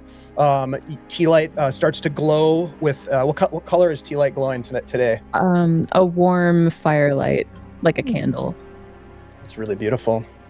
Okay, so you have 1 torch and a glowing toad As this darkness swallows the four of you, shadows start twisting unnaturally at the edge of your vision. You can see the torchlight struggling, Huon, to fight back against this darkness that feels so oppressive. You can see it almost like pushing, and there's this tension from the light and the darkness kind of struggling against each other to hold the torchlight, trying to hold the darkness at bay. Almost as if this fog bank, this Shadowdark, is alive or has some sense of your presence. You hear an unsettling screech from somewhere within the darkness, followed by a response, perhaps a call of some fell beast. You have this strong sense that you've stepped beyond the point of return. I'm going to get one of my torches out and light it Here, on light it. Huon's. Yeah. And I'm also going to get my Morning Star in my other hand. Okay. I don't think she can help it. There's just a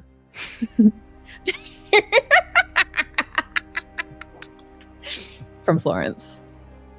Your horses immediately, as this is all happening, not necessarily because of Florence's really terrifying laugh, but maybe they start to get really agitated and start pulling at the reins that you're holding on to if you've dismounted, or is anybody still mounted at this point? I think Ziva was. She didn't get down. She couldn't help.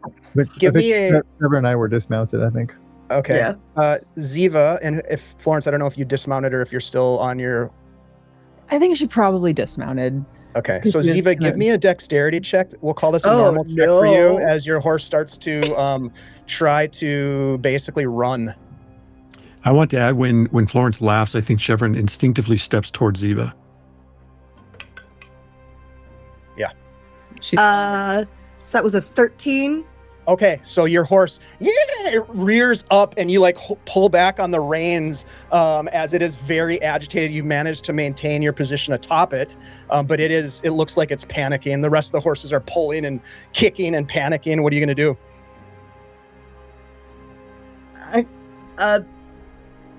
I think she's just going to look bewildered at everybody else and be like, do we go? Are we staying? We go.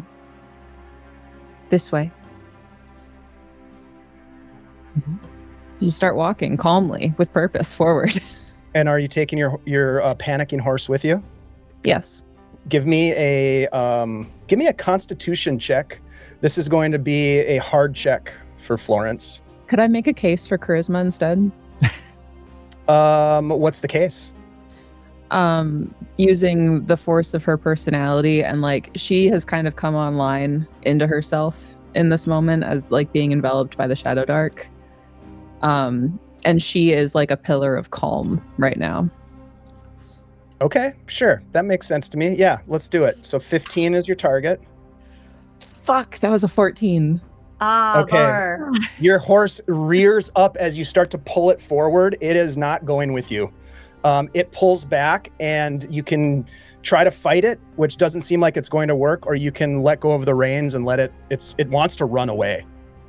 The other horses are doing the same thing. They do not want to go forward. I will cast Puppet on it. Okay. What does it look like when you cast Puppet? How do you do this? The horse bucks against her hand holding the reins. She looks back at it. I mean, her eyes just, calm but dark and terse and stern. And she steps towards it, puts a hand over top of its nose, makes it meet her eyes, and begins whispering. And if it's successful, then I guess, It's pulling, it's trying to pull away from you. Go ahead and make the roll. I'm gonna go ahead and just roll it. It's a tier 1, so 11 is your target. I have advantage on this one. Okay. That's a 15. Okay. You whisper this incantation, this riddle or possibly this rhyme or riddle, as witches do, there's usually some sort of material component as well. But the horse looks at you as you attempt to cast this spell, and in one swift movement, it pulls away from you and pulls the reins out from your hands and darts back towards Brunmiil. As this is not a humanoid creature. Ah, fuck. Fair. What are the rest of you doing? You watch as Florence's mount runs off and leaves. The rest of the horses are like pulling back. Ziva, you're still on top? You're still mounted.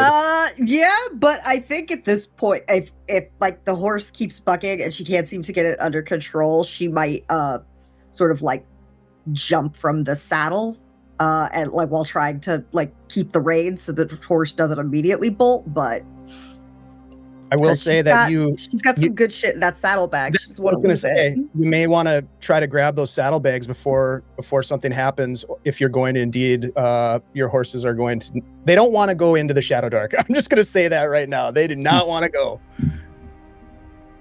So you're gonna grab things off your horse as fast as you can, Ziva? Yeah. Okay. I think I'm doing the same. Okay. Chevron, how about you? I'm moving things around so I can let my horse go, but I'm going to have to give up valuable things because I can't carry it all. Well, you can quickly pull the saddlebags off and make that decision after because the horse is going crazy. You rip the saddlebags off of the horse, and you can make some decisions on what you want to carry. You could stash things, you could hide things and cache them and that sort of thing. But the horses eventually take off following Florence's horse back towards town. Ew. We'll find him again if we make it out of here, which we will. That'll be all right. As will we. Trust in Florence. Florence, give me a D6 roll, please. I've had a great record with those. Mm-hmm. That's another 2. Okay. All right. Noted. You find yourself standing in this cold darkness. You have two torches burning and tea light glowing. Your horses have run away. You have saddlebags. You shift around some of your gear. You're gonna maybe stash some of the gear off the side of the road, I'm guessing, things that you might not be able to carry at this moment as you're making those decisions, having taken a few moments to do so. Just so everyone knows what I'm stashing in case you need it if I'm not around. I'm stashing a bow, arrows, 3 days of food, and 1 torch.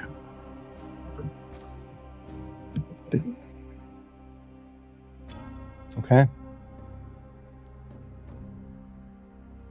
Here you stand.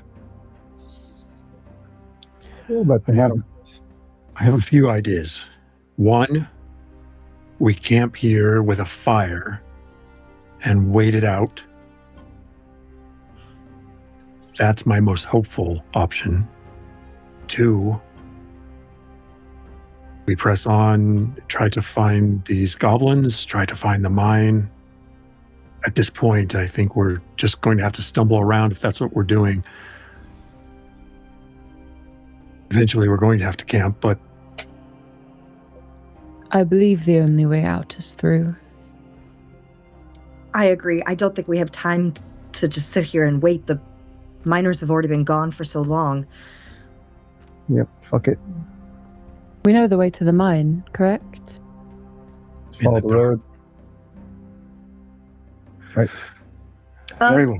I should know the way. I really only made the trip a few times as a child, but it should be direct enough. The miners themselves take this path all the time. It should be well worn. It should be pretty easy to follow. Look for the deep ruts in the road. You get Ziva, if you this wouldn't sense. Oh, sorry. Go ahead. mind, if you wouldn't mind carrying the torch, I can carry the shield and my weapon and walk beside you. Yes, of course. And she'll offer to take the lit torch from Chevron. I was just going to interject and say you do get the sense that the road is going to be relatively easy to follow as long as you maintain a source of light in this encroaching darkness that has descended upon you. And I imagine we're walking more like a phalanx than a line. Is phalanx or like a square? Yeah. Makes sense to me. The road is fairly wide, so that's not hard to do. It's not a narrow path. It's traveled by wagons and such. But so you continue on, making your way into the unknown, following this road into darkness. Keep all the lights together. Don't get separated. Quite. You travel almost an hour. Your torches begin to sputter as if they are soon to be beyond their usefulness, as well as the glow of tea light. Are we in the... We're not in the camp yet, are we? You are not. Okay. But you get the sense that you might be close, given on what you heard and the amount of traveling that you'd already done on your horses. Okay. I sort of am narrating my inner thoughts to the group and be like, we're running out of light. We're going to have to find more torches. I've got another one, but after that, we should find findable things in the camp. I have a lantern as well. A lantern. Good. Eva, are you carrying any torches? I took a lantern. We don't know how long we're going to be here. Oh, no. Oh, no. I'll recast Witchlight on Tea Light. Okay, go ahead and roll for that, please. And then is anybody going to light a new torch? This is Shadowdark, guys. We're in the Shadowdark now. I'm lighting another torch. Yeah, okay. The torch I've been carrying is getting ready to go out. At this point, I would switch to like lighting the lantern that I have. Okay. Yep. You fire up the lantern, and you have. I'm assuming you have at least one oil flask. I do. Okay. So that will give off. That'll give you light for an hour with the lantern. The lanterns are nice because they give off 60 feet of light. So immediately, as you lift the hood off the lantern, it gives off this much brighter illumination, and it's almost like the darkness retreats, like kind of pulls away as this new light source is revealed. And you can see through the shifting gloom that there's the sagging timbers of a gatehouse that emerge, half swallowed by the shadow, the road leading to this gatehouse, and you can see that there's a rusted double gate that hangs open.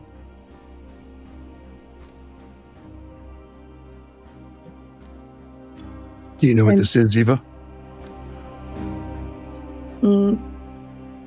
Yes, this is the entrance to the patch. Yes. Double checking out of character since I'm making an assumption. Yeah. This is the gatehouse into the mining camp, the patch. Absolutely. Yes. This is and it's how it would look normally, or does it look like it has been damaged, with you mentioning like it's sort of hanging off the hinges? It looks like it has been damaged. Okay. It doesn't look like if you had been here before, which I think you said that you may have been here before. It doesn't look like it's been well maintained. It kind of looks like one of those like abandoned mine movie sets kind of vibes. It doesn't look like anyone has been here in a long time. And you can hear, with the wind blowing, you can hear this sort of faint rattle of some ponderous chains somewhere beyond your visible range. And there's no additional light beyond that which you have.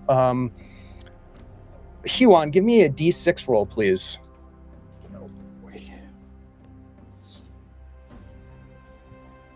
6.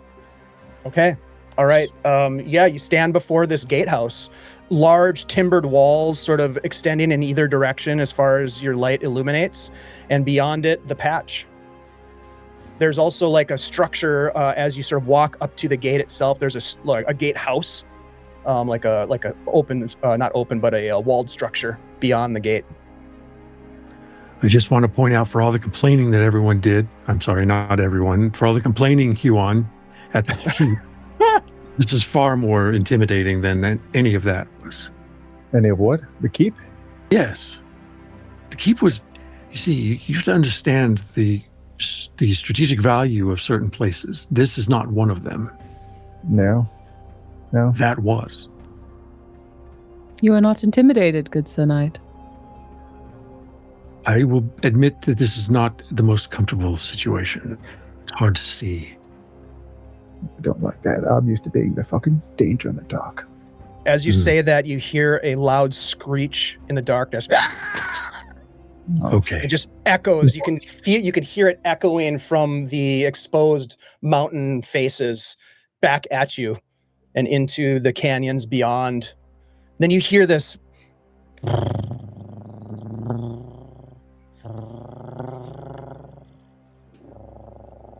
almost like a buzzing sound. What the fuck is that? Let us go then and see what the town of Brunmiil has sown. Well, since you put it that way, I have... Please roll initiative and then finish your comment, please. Natural 20. You can add your initiative into the Owlbear tracker. Second nat 1 of the game. Oh my god. Ziva, what the hell?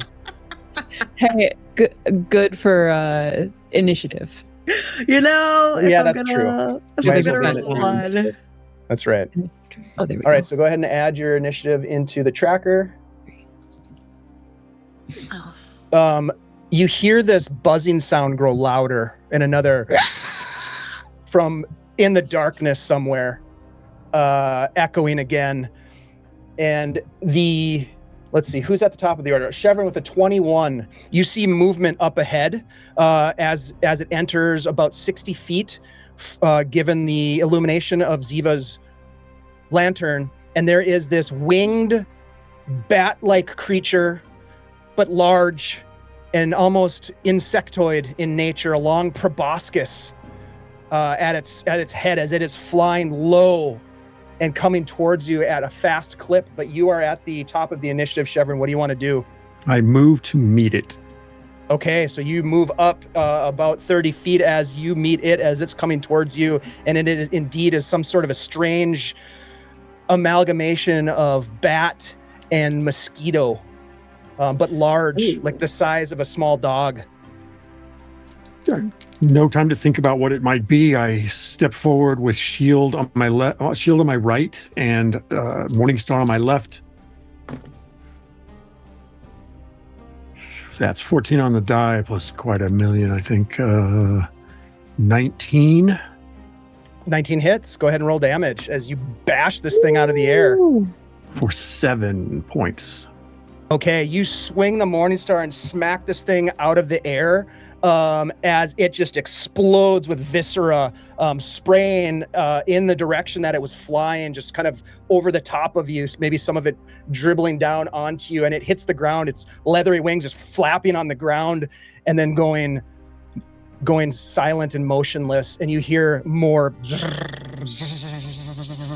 of this buzzing sound coming from different directions. The gatehouse to your left, you have made your movement and your attack. We're going to go to the creatures, which it is their turn next. They start to appear at the edge of the lantern light, but do not have enough movement to get to you, but they're closing the distance on you. There are... Ziva, give me a D6 roll. Mm-hmm. 6. There are 6 of these things coming in. I'm going to have you roll all the time for me. I appreciate you very much. My dice are out for blood tonight. Yes, they are. 6 of these things come in. They're going to be able to get you on their next turn, but it's Huon's turn next. What do you want to do? Goody. What does Huon want to do? That's your turn. Yes. I am going to... And just to clarify, there are 6 targets incoming. You could close the distance on any of them to attack. There's also within your movement range the gatehouse as well. I think we should move to the gatehouse. I say that. Agreed. You say that, and then do you start running? How far away is the gatehouse? You can get there within your movement, 30 Okay. feet, 30, Yeah. 35 feet, something like that. All right, so Huon takes off running towards the gatehouse, shouting to the rest of you to follow, perhaps. Yeah, very, very tersely. Like, this is what we need to do now. Okay, so you take off running. You're able to get to the gatehouse. The door, you push the door open, just kind of like give it a shoulder, and it like opens up. And you look inside the gatehouse, and you can see that that it's dark inside. Again, that's sagging timbers, but it looks like it could provide at least some cover from whatever those things are outside. We'll go next to Florence. Can you remind me about the action economy in Shadowdark? Am I able to move and cast a spell? Yes. Okay. Then before following after Huon, she begins to cough and then retch and then kind of doubles over as she just like dry heaves. And the spider that she ate in the Palace of Har, alive, climbs out of her mouth and up and into her hair as she casts Willow Man on one of the bugs. Okay, let's go ahead and get a roll. This is a tier 1, so yeah, 11. I get advantage. I'm going to go ahead and use a luck point. Luck point.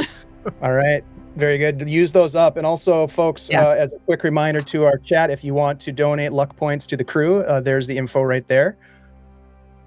That is a 14. 14 is a success. So let's just double check this. The creature needs to make a morale check, and this affects creatures that don't usually make morale checks, so that's pretty cool. Let me do this. There we go. The patch. Oh no. Okay, so it makes the check, which means that it does not flee, and it doesn't respond, sadly, to the Willow Man because of that. That's fair. Okay, so yeah, this Huon. And then you take off running, maybe even shaken a little bit more because of the fact that this isn't working. Ziva at the bottom of the order, your companions running. What would you like to do?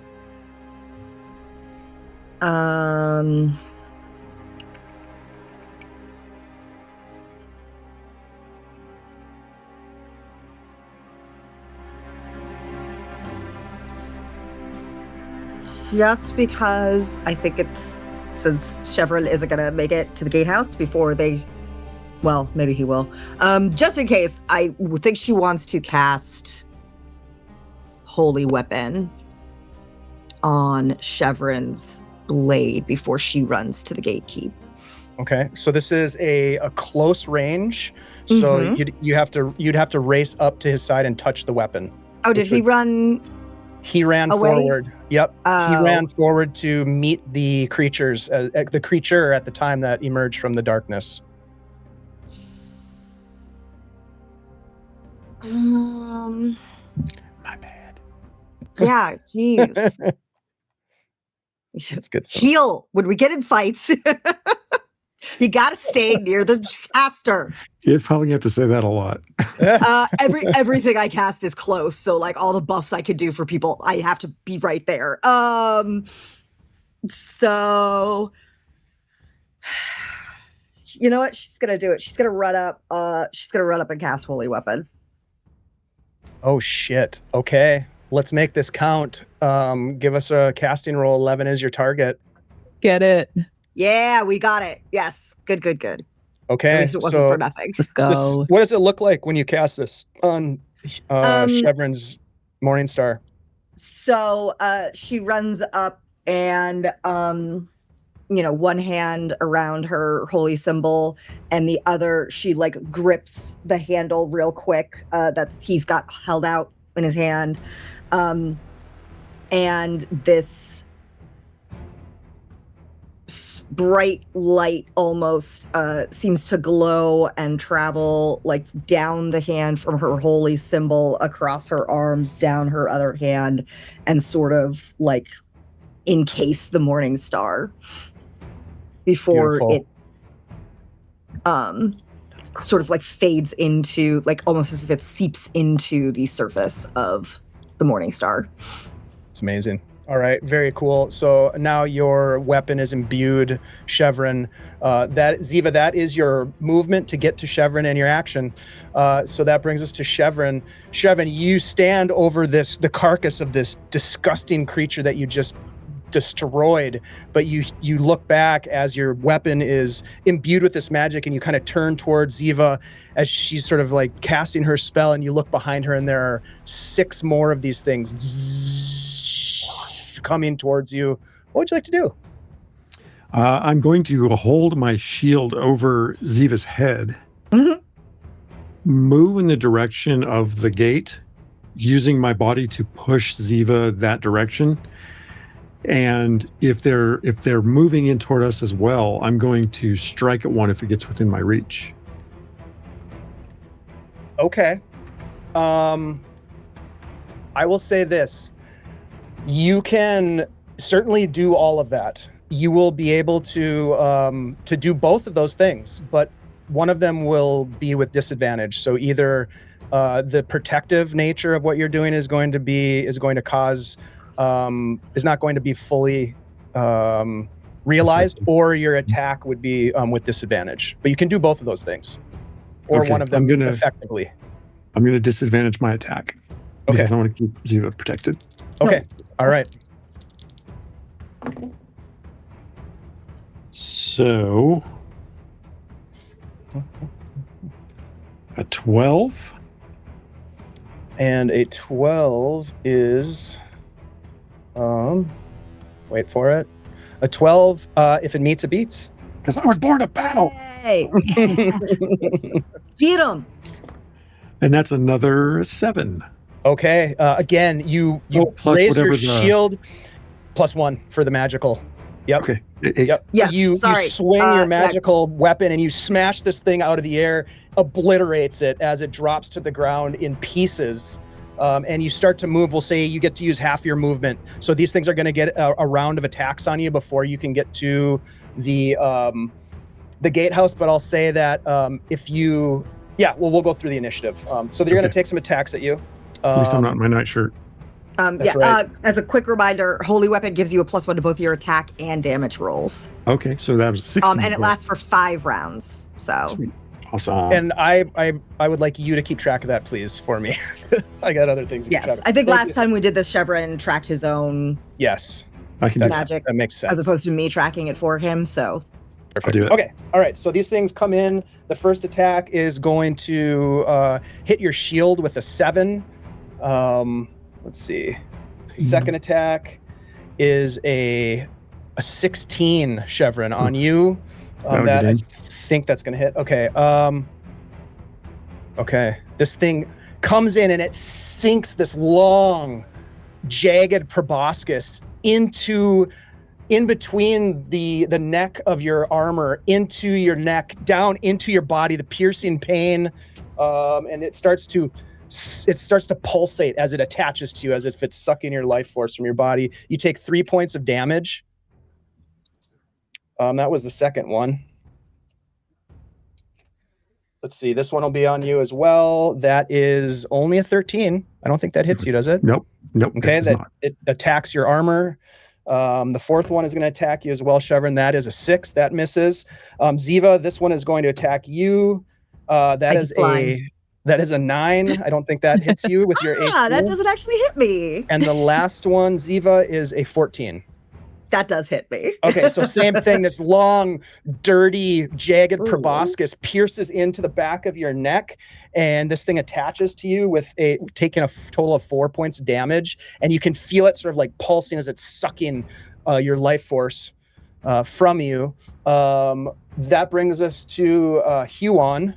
You see these things come in as Chevron is trying to usher Ziva towards the gatehouse with his shield up. One of these things comes in and latches onto him. He maintains his protection, but another one comes in and gets Ziva. What do you want to do? Huon is muttering to himself, just sort of pissed, going, the first fucking thing I said is stick together. First fucking thing I said. And the whole time I'm pulling out my longbow. I'm pulling out my longbow, getting an arrow knocked, and go like, this is usually used for long distance assassinations, but this is a perfect situation because luckily Chevron and Ziva are distracting these things, so they're not aware of my presence. So shoot from the gatehouse door. I'm going to shoot one of these things. Okay, let me ask you this before you roll. Yeah. Which one are you shooting at? The one that is attached to Ziva and Chevron both have one attached. Yeah. Correct. Yeah. And I If will you're going also to shoot say at this. the ones literally attached to us, please don't miss. Yeah, if I you got do, baby. I got if you do miss, when the way this works in the Shadowdark games that I play, if you shoot into melee, there's a chance that you will hit your companions. Chevron, or rather, so this one's going to Chevron. No, Huan is pretty confident in his abilities. Fair, absolutely. Because he should be. this is all he does is kill things. That's So, right. He's got this. I trust you. This. Totally got this. Which one?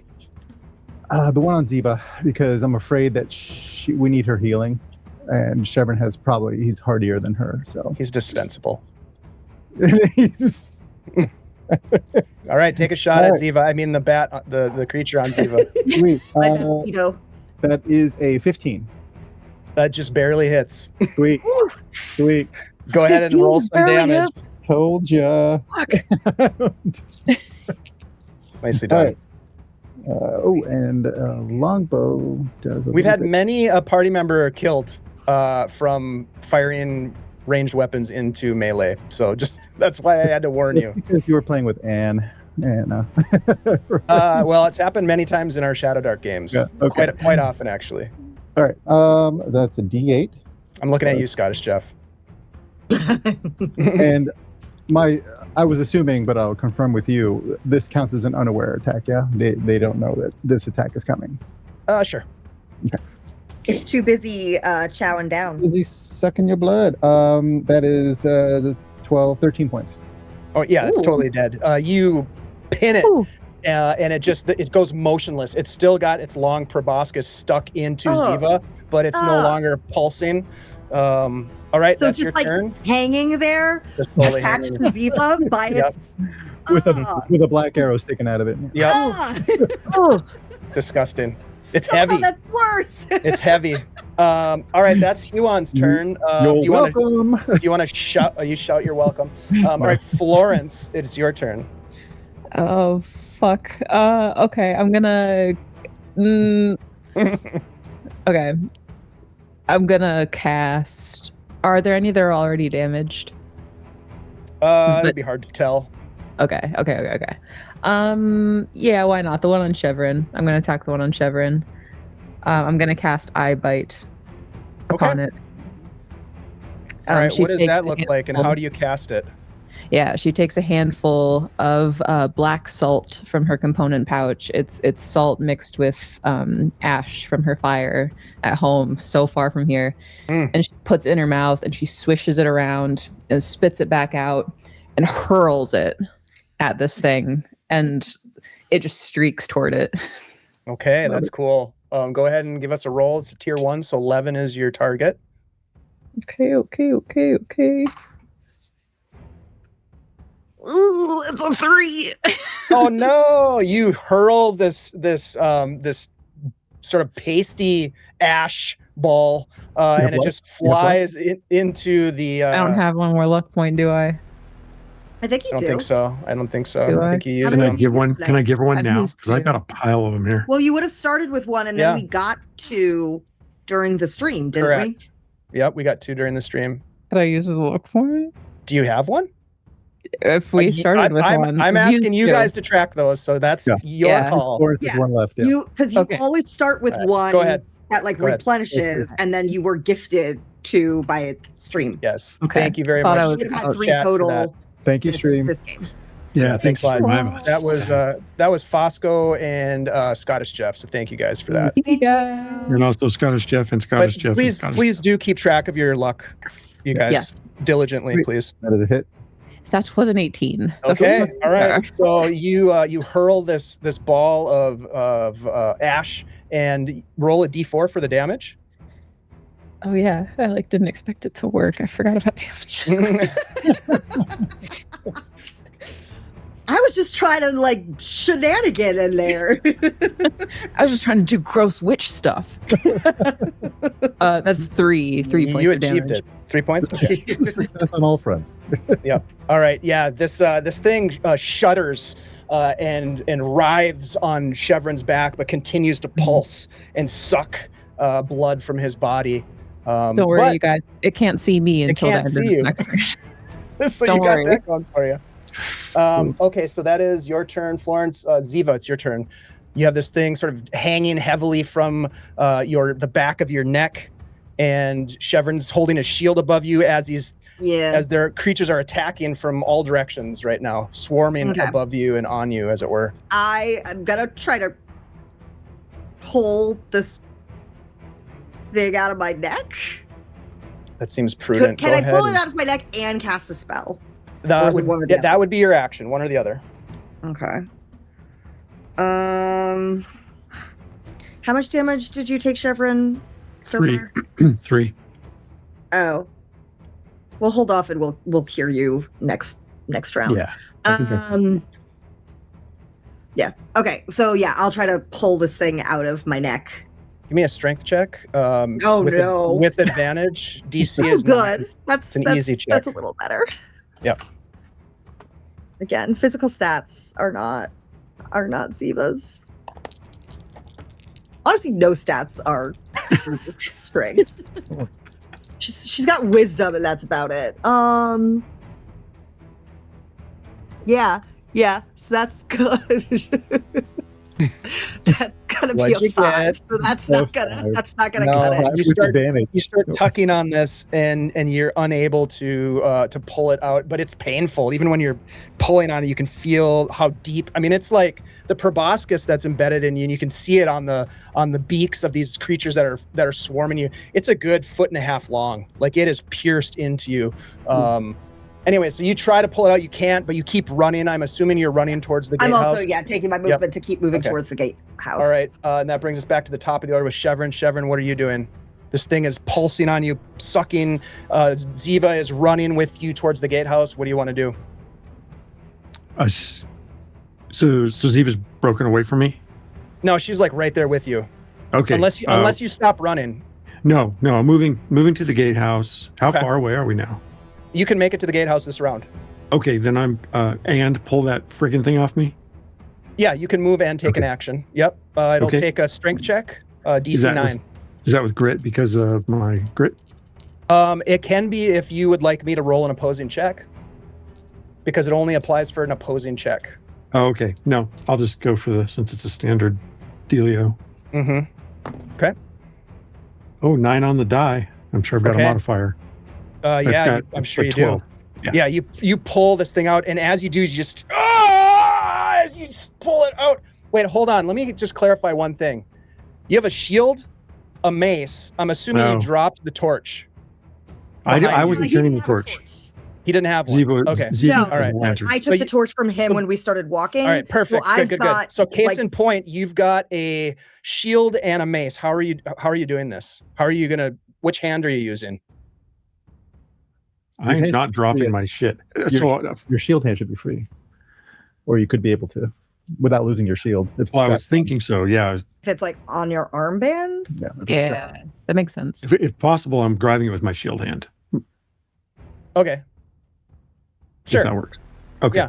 Okay. Yeah. So you pull it out, this writhing pain and this gout of blood just sprays out of your neck as you do so. And you make it the rest of the way with Ziva to the gatehouse. And as you enter, Huan reaches forward and closes the door and slams the door. And you hear these thumps as these creatures hit the wall and the door of this gatehouse. You find yourselves now breathing heavy, bleeding. Chevron, as you reach up, you can feel blood dripping down the front of your armor and your chest from the wound. Ziva, the same with you. You've got you've got this creature still attached to you, don't you, Ziva? Yeah, I do. Yeah, so you've got this dead creature that came in here with us. Mm-hmm. This thing's in there with you as you collapse to the floor with this thing on the back of you. It's not moving. What do you guys want to do? We'll come out of initiative. I'm gonna rip the thing out of Ziva's neck. Put my I'm hand. gonna ask. Just You wrench it out, just the seething pain, Ziva, as he does that, and you drop it on the ground, Chevron, and it just flops on the ground. It's got these leathery wings, this sort of hairy body, this long proboscis, these compound eyes at the front of its head. And as you sort of look down at it, Florence, you can sort of see your reflection in all of the facets of the compound eyes just reflecting back at you. As the creature gets dropped to the floor roughly by Chevron, I look at him and say, "Bloody bastard!" And I bend over and take my arrow out of it. are you referring to me or the bat? Fuck all of the above. Call me a bastard. She has her knife out and is cutting the creature open. Oh no! In the background. As you look around and take sort of stock of this space, probably sizing it up for how defensible is it. Are these things going to come through the windows? The windows were boarded up. Someone had maybe made a stand here before. You can smell lantern oil. There's an sort of an iron tang of in the air as well. And there's some chains that are on the wall that are just sort of like jangling, just delicately jangling on the wall. There's a narrow bunk splattered with blood. And there's a guard's body that is slumped against the wall. His helmet's lying on the floor next to him. Go over and poke him, make sure he's dead. Okay, Huon, you approach the guard's body, and as you poke him, his head just sort of like falls to the side, and just it's looking at you with open eyes, no eyelids, just black obsidian eyes within its head looking back at you. And it's sort of like glinting with the fire, with the light of the lantern, Ziva's lantern. Does this look like one of those Shadowdark that we fought? This looks like someone who maybe worked at the mine. You would notice that there is on their... actually, Ziva, you would probably recognize their armor that they have on and the shield that's laying next to them that has the Glavoun crest, that these are probably militia. And if you recall, some of you had a conversation where they said that the militia had been dispatched to the patch at some point. And never heard from again. What the hell is up with those things that we killed in the Shadowdark that just dissipated? Right? What the hell is this thing then? This is someone who was killed by the Shadowdark. Is that what happens? You would do well to burn it. As she's like up to her elbow in blood in this creature, cutting it open. Well, I don't think we can really get a fire hot enough to burn a body without burning ourselves up with it in this space. So we might have to keep that in mind for later. I don't see a health. Is there stairs that go up? This being a watch time? There isn't. It's just a one. This is not like so. It's a one level in one room building. Okay. It looks to be kind of like maybe the bunk for the guardsmen. Does not look like this is a military installation whatsoever. So they probably, with the goblin incursions and things, they might have had to make do with what they had. But this doesn't seem like a well fortified defensive fort by any means. It is a mining camp. Yeah, well, it's got walls. That'll do for now. There's a small desk over at one side, a couple of chairs, and then, like I said, the bunk that's splattered with blood. We can't hide here this is the same problem as if we had stopped at camp. Yeah, but at least we've got walls here. But where do we go from here? Well, we can open the door after we get better and just let them in one at a time. As you say that, you hear the thud as they're still sort of like flapping around the door in the front of the building. It'd be a career to stay here and fight them one at a time. Well, you think fighting them out there 6 at a time is better? This is back to my point, Huon. Where do we go? What do? We can't just stay here. We can't go out there. Yet, Ziva's concern is still accurate. Time wastes, lives at stake, now including our own. Unless they found somewhere to hold up their fucking dead. Just like this guy. If we don't figure out something about what is going on with this Shadowdark, the entire land will be dead in time. Oh, I hear you, but we still got to get past 6 of those fuckers. Or 5 of them. I think there's 2. There's 2? 3. Okay. That I saw, but I suspect there's more. I think there's still 4. 4 or 40. I don't think that it's just going to be tra-la-la and skip on down the way once we dispatch even what's here. Yeah, so what's your suggestion? I have to think about it. It's a good place to do it. Or you're not being poked by a fucking short sword in the fucking neck. Sit down. I don't know if that was a sword. It was something considerably more disturbingly phallic. Your wound, by the way, is still bleeding. Yeah, Ziva is going Both to... of them. Oof.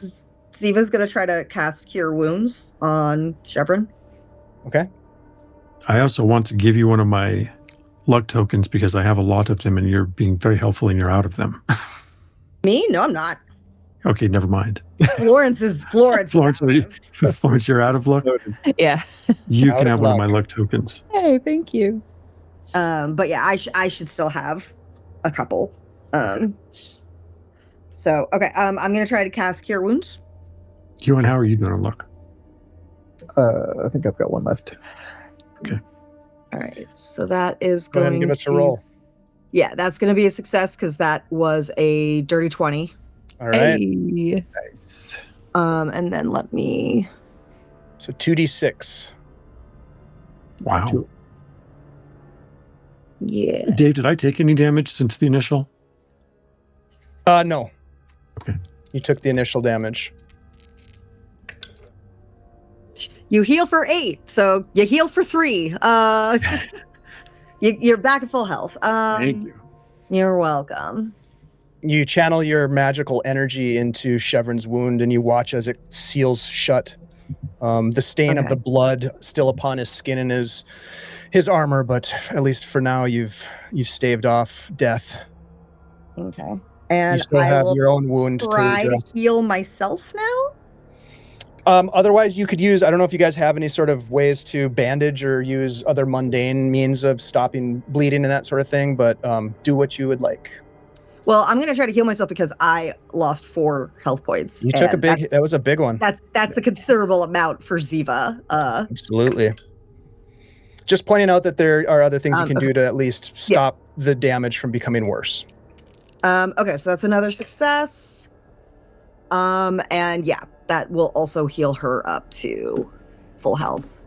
Okay. All right. So for the moment, Great. you are able to heal your wounds and figure out what your next move is.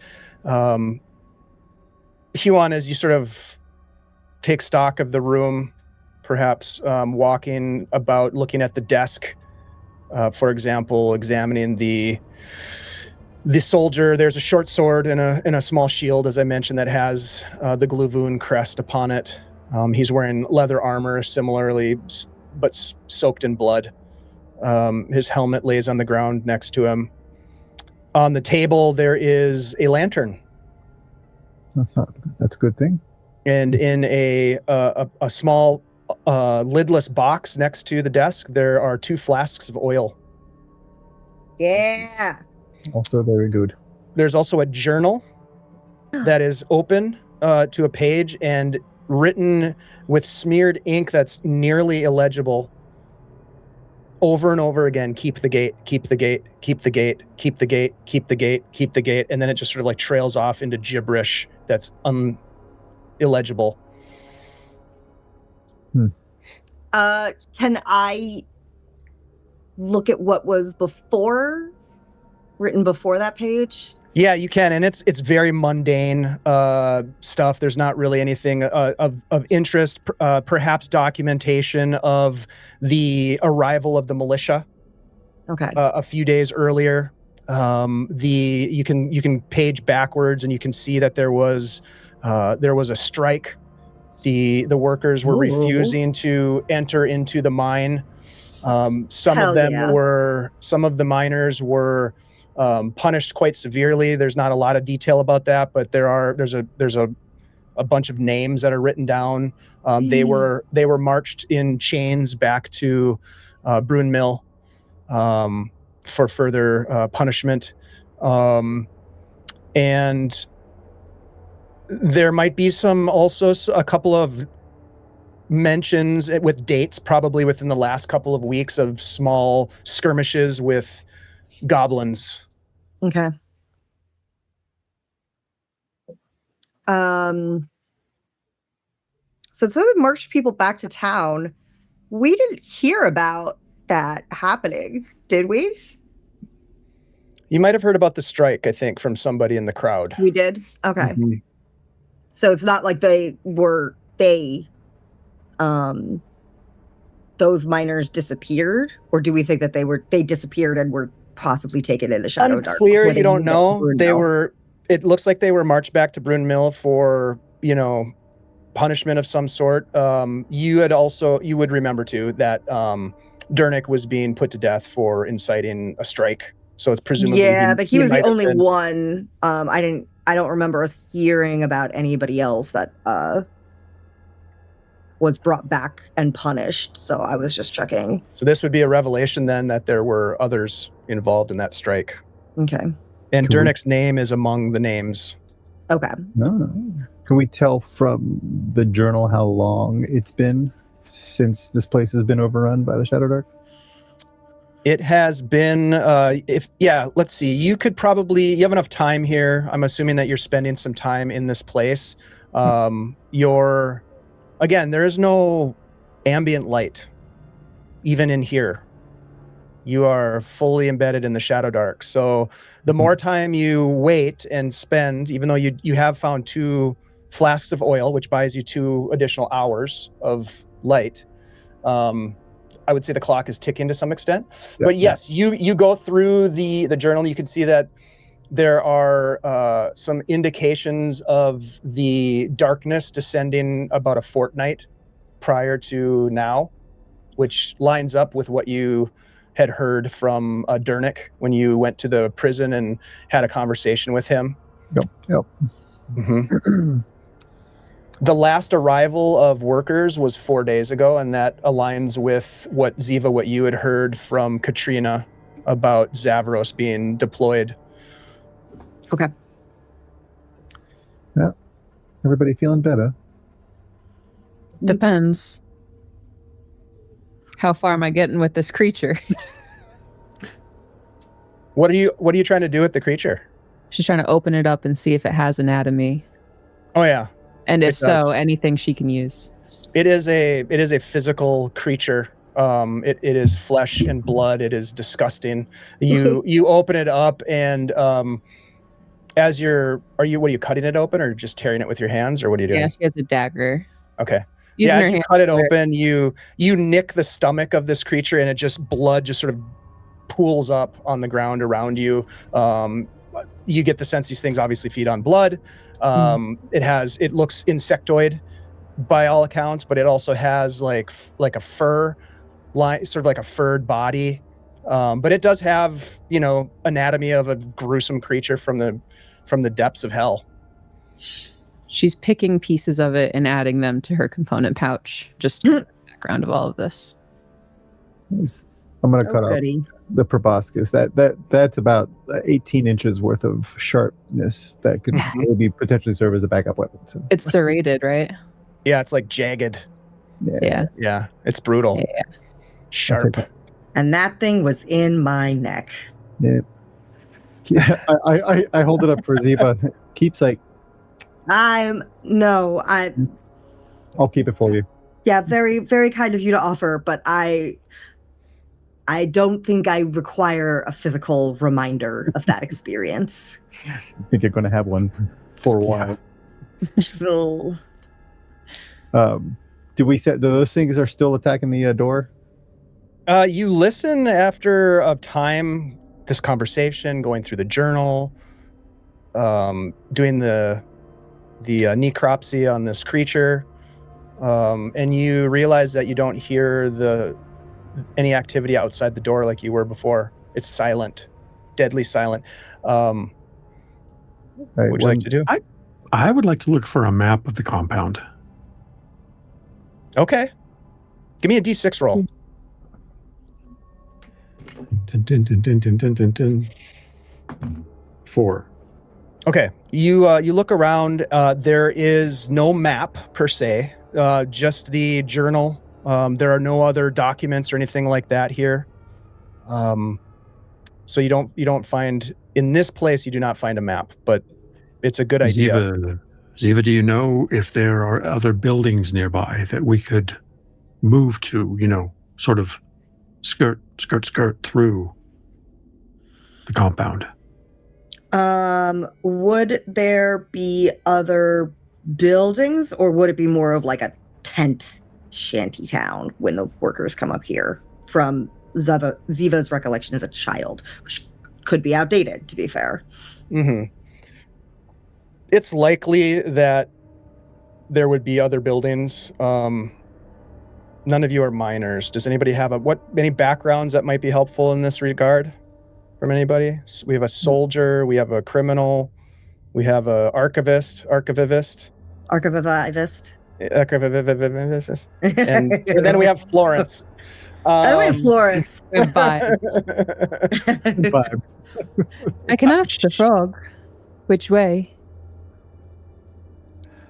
That is as useful as any option we have.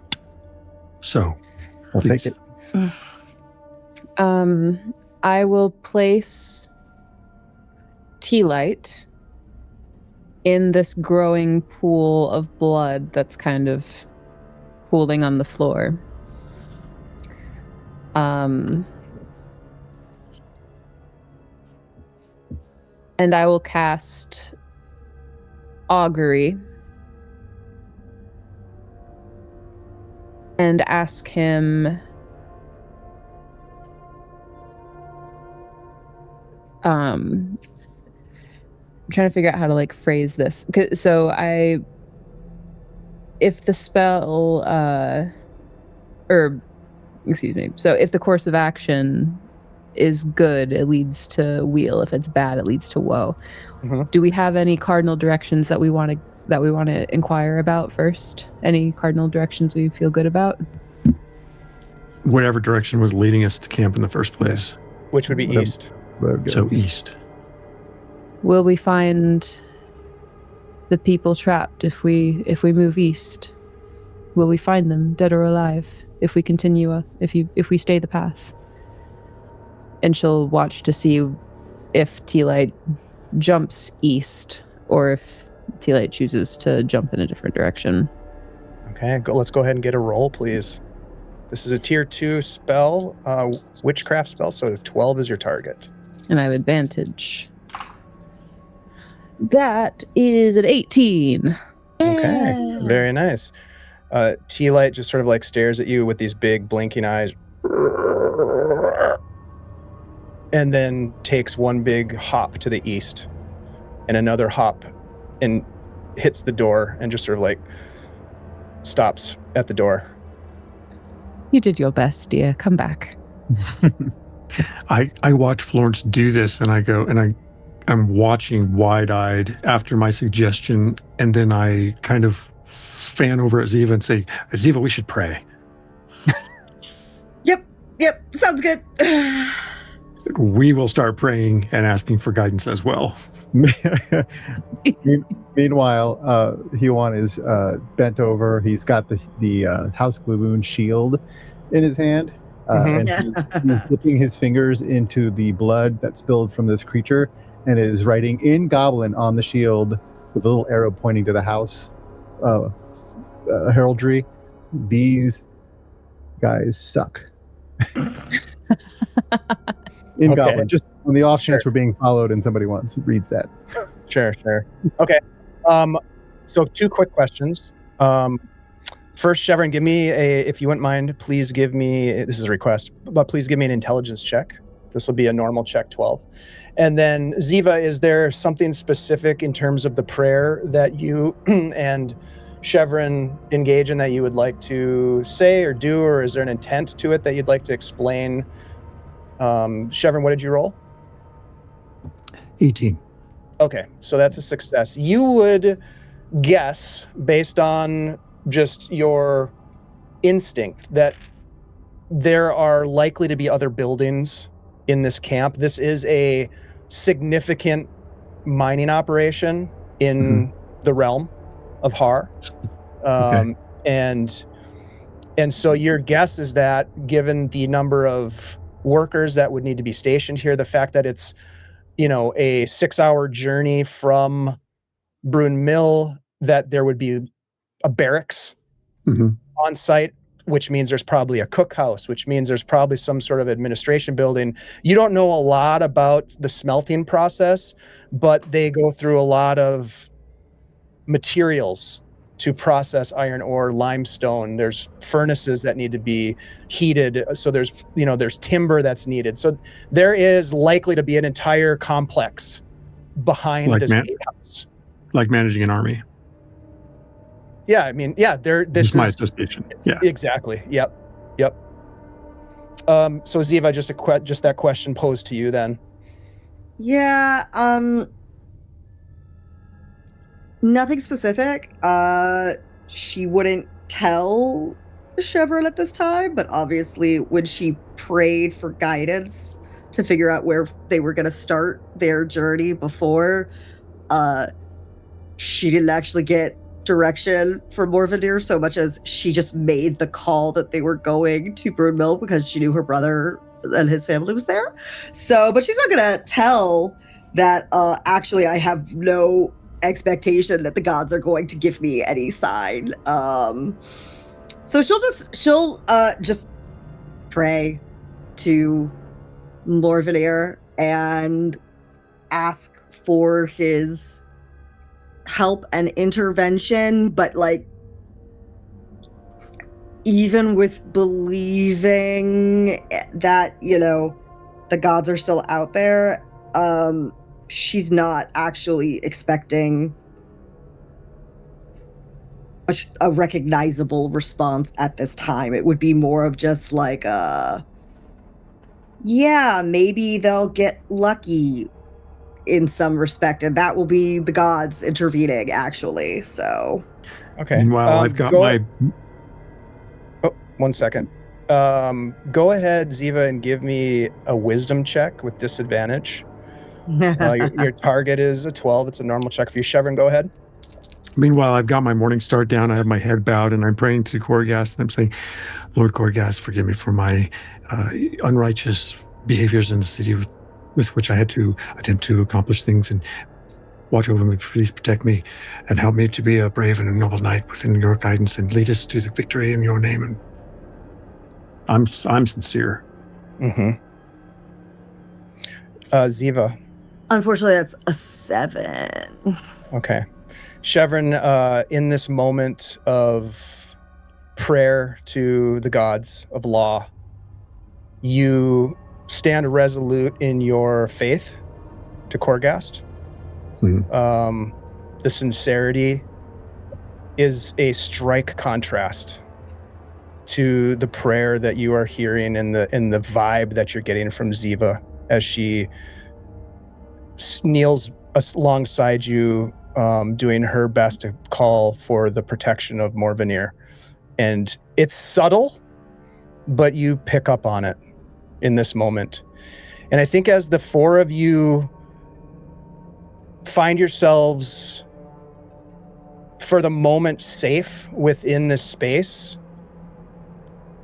the severity of the situation, the time ticking away, the flicker of the flames of your lantern growing dim, this is where we'll end tonight's session. And we will Yeah. come back next week to figure out what your next move is here at the patch, as you have now entered the Shadowdark. Shadowdark. Womp womp. Shit has gotten real. Yeah. Oh, I felt like it. Yes. Hell yeah. Success. In a fashion. Go. Oh, Ziva, what happened? Your faith. Oh no. Oh no. Oh. Because you did a forgery. That's why I prayed. I felt bad about that, but Oh no. She's been acted out. You know, she's actually not so confident that she's that she's gonna actually warrant help at this point. She's been doing a lot of naughty shit. Oh no. And we'll get to the bottom of that next week. But I will say, Chevron, you're the only one of the group that has picked up on this so far, with the fact that the two of you were praying together like that. I think is that there's that nuanced moment that you have, like, what? Wait, what? But we'll explore more of that next week. Thank you guys so much. What a great session. Some serious shit went down today, and I thank you all for being leaning into it. And there was a moment during that first half of the session where I was like, oh shit, this is happening in the game. Because I should have known that because I wrote it, but we've discussed our lines and veils, and we have player safety things in place, and I think it worked narratively. I'm really excited to see how you guys, how your characters respond to it over the course of the next couple of weeks. We'll be running this game through the end of the month, and I'm starting to feel like this is probably just season 1 of this particular story, because there's going to be a lot more to tell after we figure out what the resolution is to this initial character arc. So thank you all for being awesome players, great role play, great actions, and really bringing a lot of flavor to this world. Thanks to everybody who's been hanging out with us and cheering us on. Thanks to those of you who provided some support in the luck realm, because we needed it on a lot of different levels tonight. And that's going to be needed as we are now really in it. And if you need to know how severe the Shadowdark can get, a good person to talk to is Scottish Jeff, who is the reigning champion of the player with the most character deaths in the Shadowdark games that we play over at Guild Superior. But Jeff secretly he loves it. Anyways, so thank you all. Let's go around the table here and say our goodbyes. Let's go ahead and start with. Let's go ahead and go backwards this time. We'll start with Jose. Jose, thank you so much again for all of the great creativity and the artwork that you've offered up and created for this, and just being an awesome dude. Thank you, Dave, and thank you so much for running us in this scary, fantastic world. I do art, I do writing. I am currently working on the Realmsbound project with Ed Greenwood and company, and we are very close to finishing up the first book that will be out in March. And that's all Forgotten Realm stuff. So for those interested, Ed's very hands-on in this thing. So it's going to be good. And I just finished some artwork for New of Arden, a new module adventure coming out.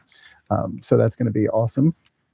Just from the artwork. I mean, already, that's what I can tell. Hell yeah. It was amazing. Thank you. And just as a quick note, this juxtaposition, I love the juxtaposition of our characters in situations like what we just had, like this very, very somber praying moment. And in the background, Florence is going through guts. and Huon is like, how do you spell fuckers in Goblin? Team Heathen. I love it. Yeah. I love it. Anyway, that's me. Amazing. Thank you so much, Jose. I love playing games with you, man. And also, I'm going to just go ahead and tease this, because Jose's going to be coming back to run some D&D here after these Withered Roots. At least this first season comes to its conclusion. So I'm very excited for that. We're going to be doing some casting for that here in the next couple of weeks and get that set up for March. So thank you for that. I'm very excited to see what you throw at us this time. Of course, we had the Greyhawk Unearthed series, which was spooky and scary and deadly and very fun. So thank you for that. Let's jump over to Dungeon Mr. Ty. Heyo. Dungeon Mr. Ty from Adventure Slaying Productions. home of the Adventure Slaying podcast, home of the Chronicles of Nephis, which is streaming the Bridgeway trilogy as an audio production. And tomorrow at Folk and Myth, I have a New of Arden 4-shot kicking off with a 5-member cast in that one. So you get to see a lot of character concepts that are pretty darn clever. I'm always amazed with what players do with my world and my game, and it makes me very, very happy. Like, toe wiggle happy. New of Arden is available if you are so inclined to expand your library. Thank you, Dave. And yes, that beautiful artwork from Jose is in there, and that carries on with the Mall of the Mountain, the first official adventure that will be coming out this spring. And I will be at GaryCon this year as well. That's my next convention. And then we come back and we do more New of Arden fun stuff that we've teased here before, Dave, too, later this spring. In April, yeah. Yeah. And I get to be a player, not the seer. Yeah. So I made my character I made 2 characters that ready fast. to go. I'm ready to go. I've been ready. I'm playing Chevron, the Knight of Har, and I like him. I'm glad he's here, even though he's uncertain sometimes. He seemed very shook during the execution scene, which I thought was pretty appropriate. Yeah. Brunmiil's inappropriate. I mean, that's one word for it. That's very true. That is very true. Ty, thank you so much again, bringing your creativity to the channel and across the interwebs. I love the podcast. Love New of Arden, of course, you know that. And I love you, man. I love playing games with you. So I appreciate you being part of this awesome community. Let's jump next to Rouge. Rouge, so happy that you're part of this. Like I said earlier, you're bringing so much good stuff to this Morvenir thing that I had never anticipated. So I love it. Thank you so much. Yeah, I'm having so much fun. All those years being raised Catholic, getting put to good use, working through my own personal religious traumas.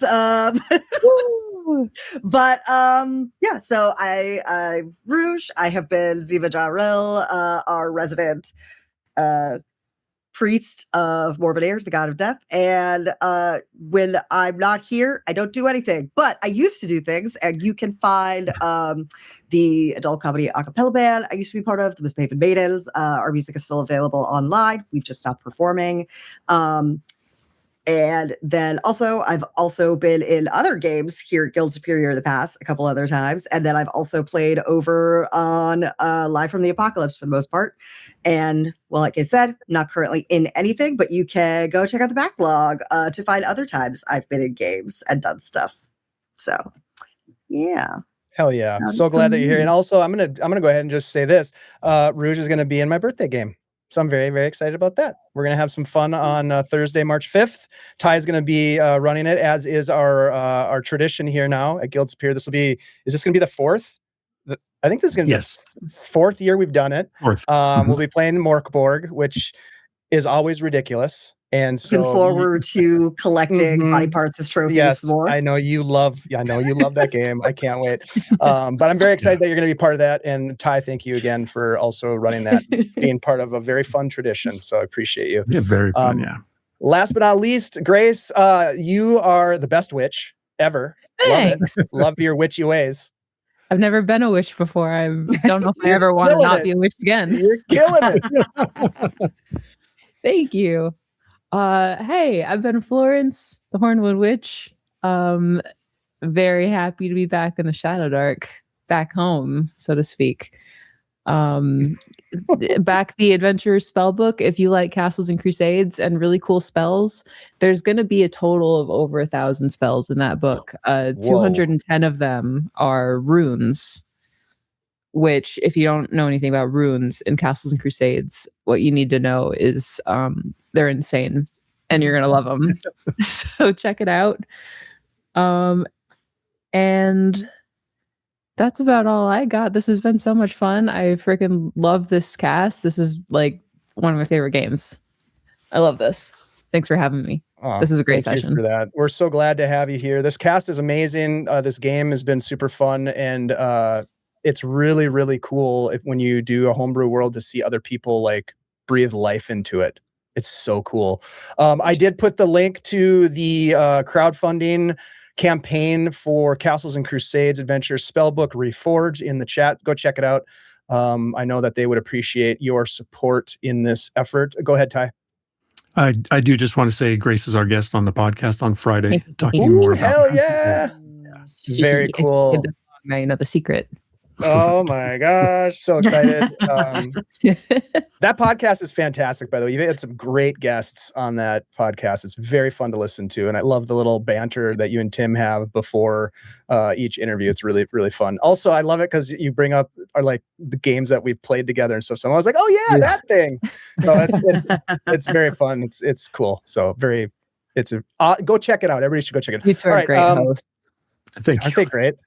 They're great people. You guys know me. I'm Dave. I get to produce games, play games, and run games here on Guild Superior. I'm very excited for all of the great stuff that we have coming in the not too distant future, some of which we've teased a little bit tonight.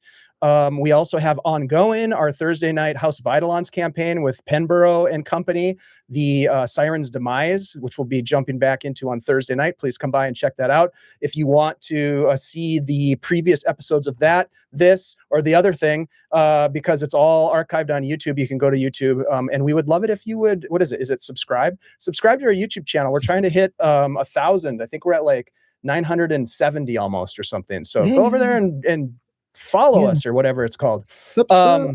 Subscribe, hit that. Smash that like button. There we go. Thank you, Grace. Punch the bell. She's a promoter. Punch the bell. Do all that online, stuff. you can say it. Thank you. I need you to write my script for these outros. But we have that. We also have Mr. Alan Henry, who is in the chat tonight with us. Thank you, Alan, for being here. Great to see you.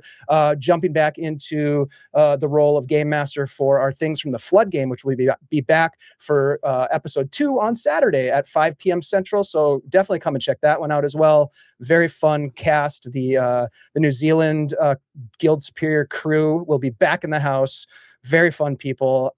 And I just feel super lucky that I get to play games with all these people. That's why I'm never going to stop doing it, because it's way too much fun. Thank you all for being here. I'm going to stop talking so that we can get out of here, and we're going to go ahead and raid somebody. Stick around for just another minute or so, and we'll get that raid set up. Thank you all again.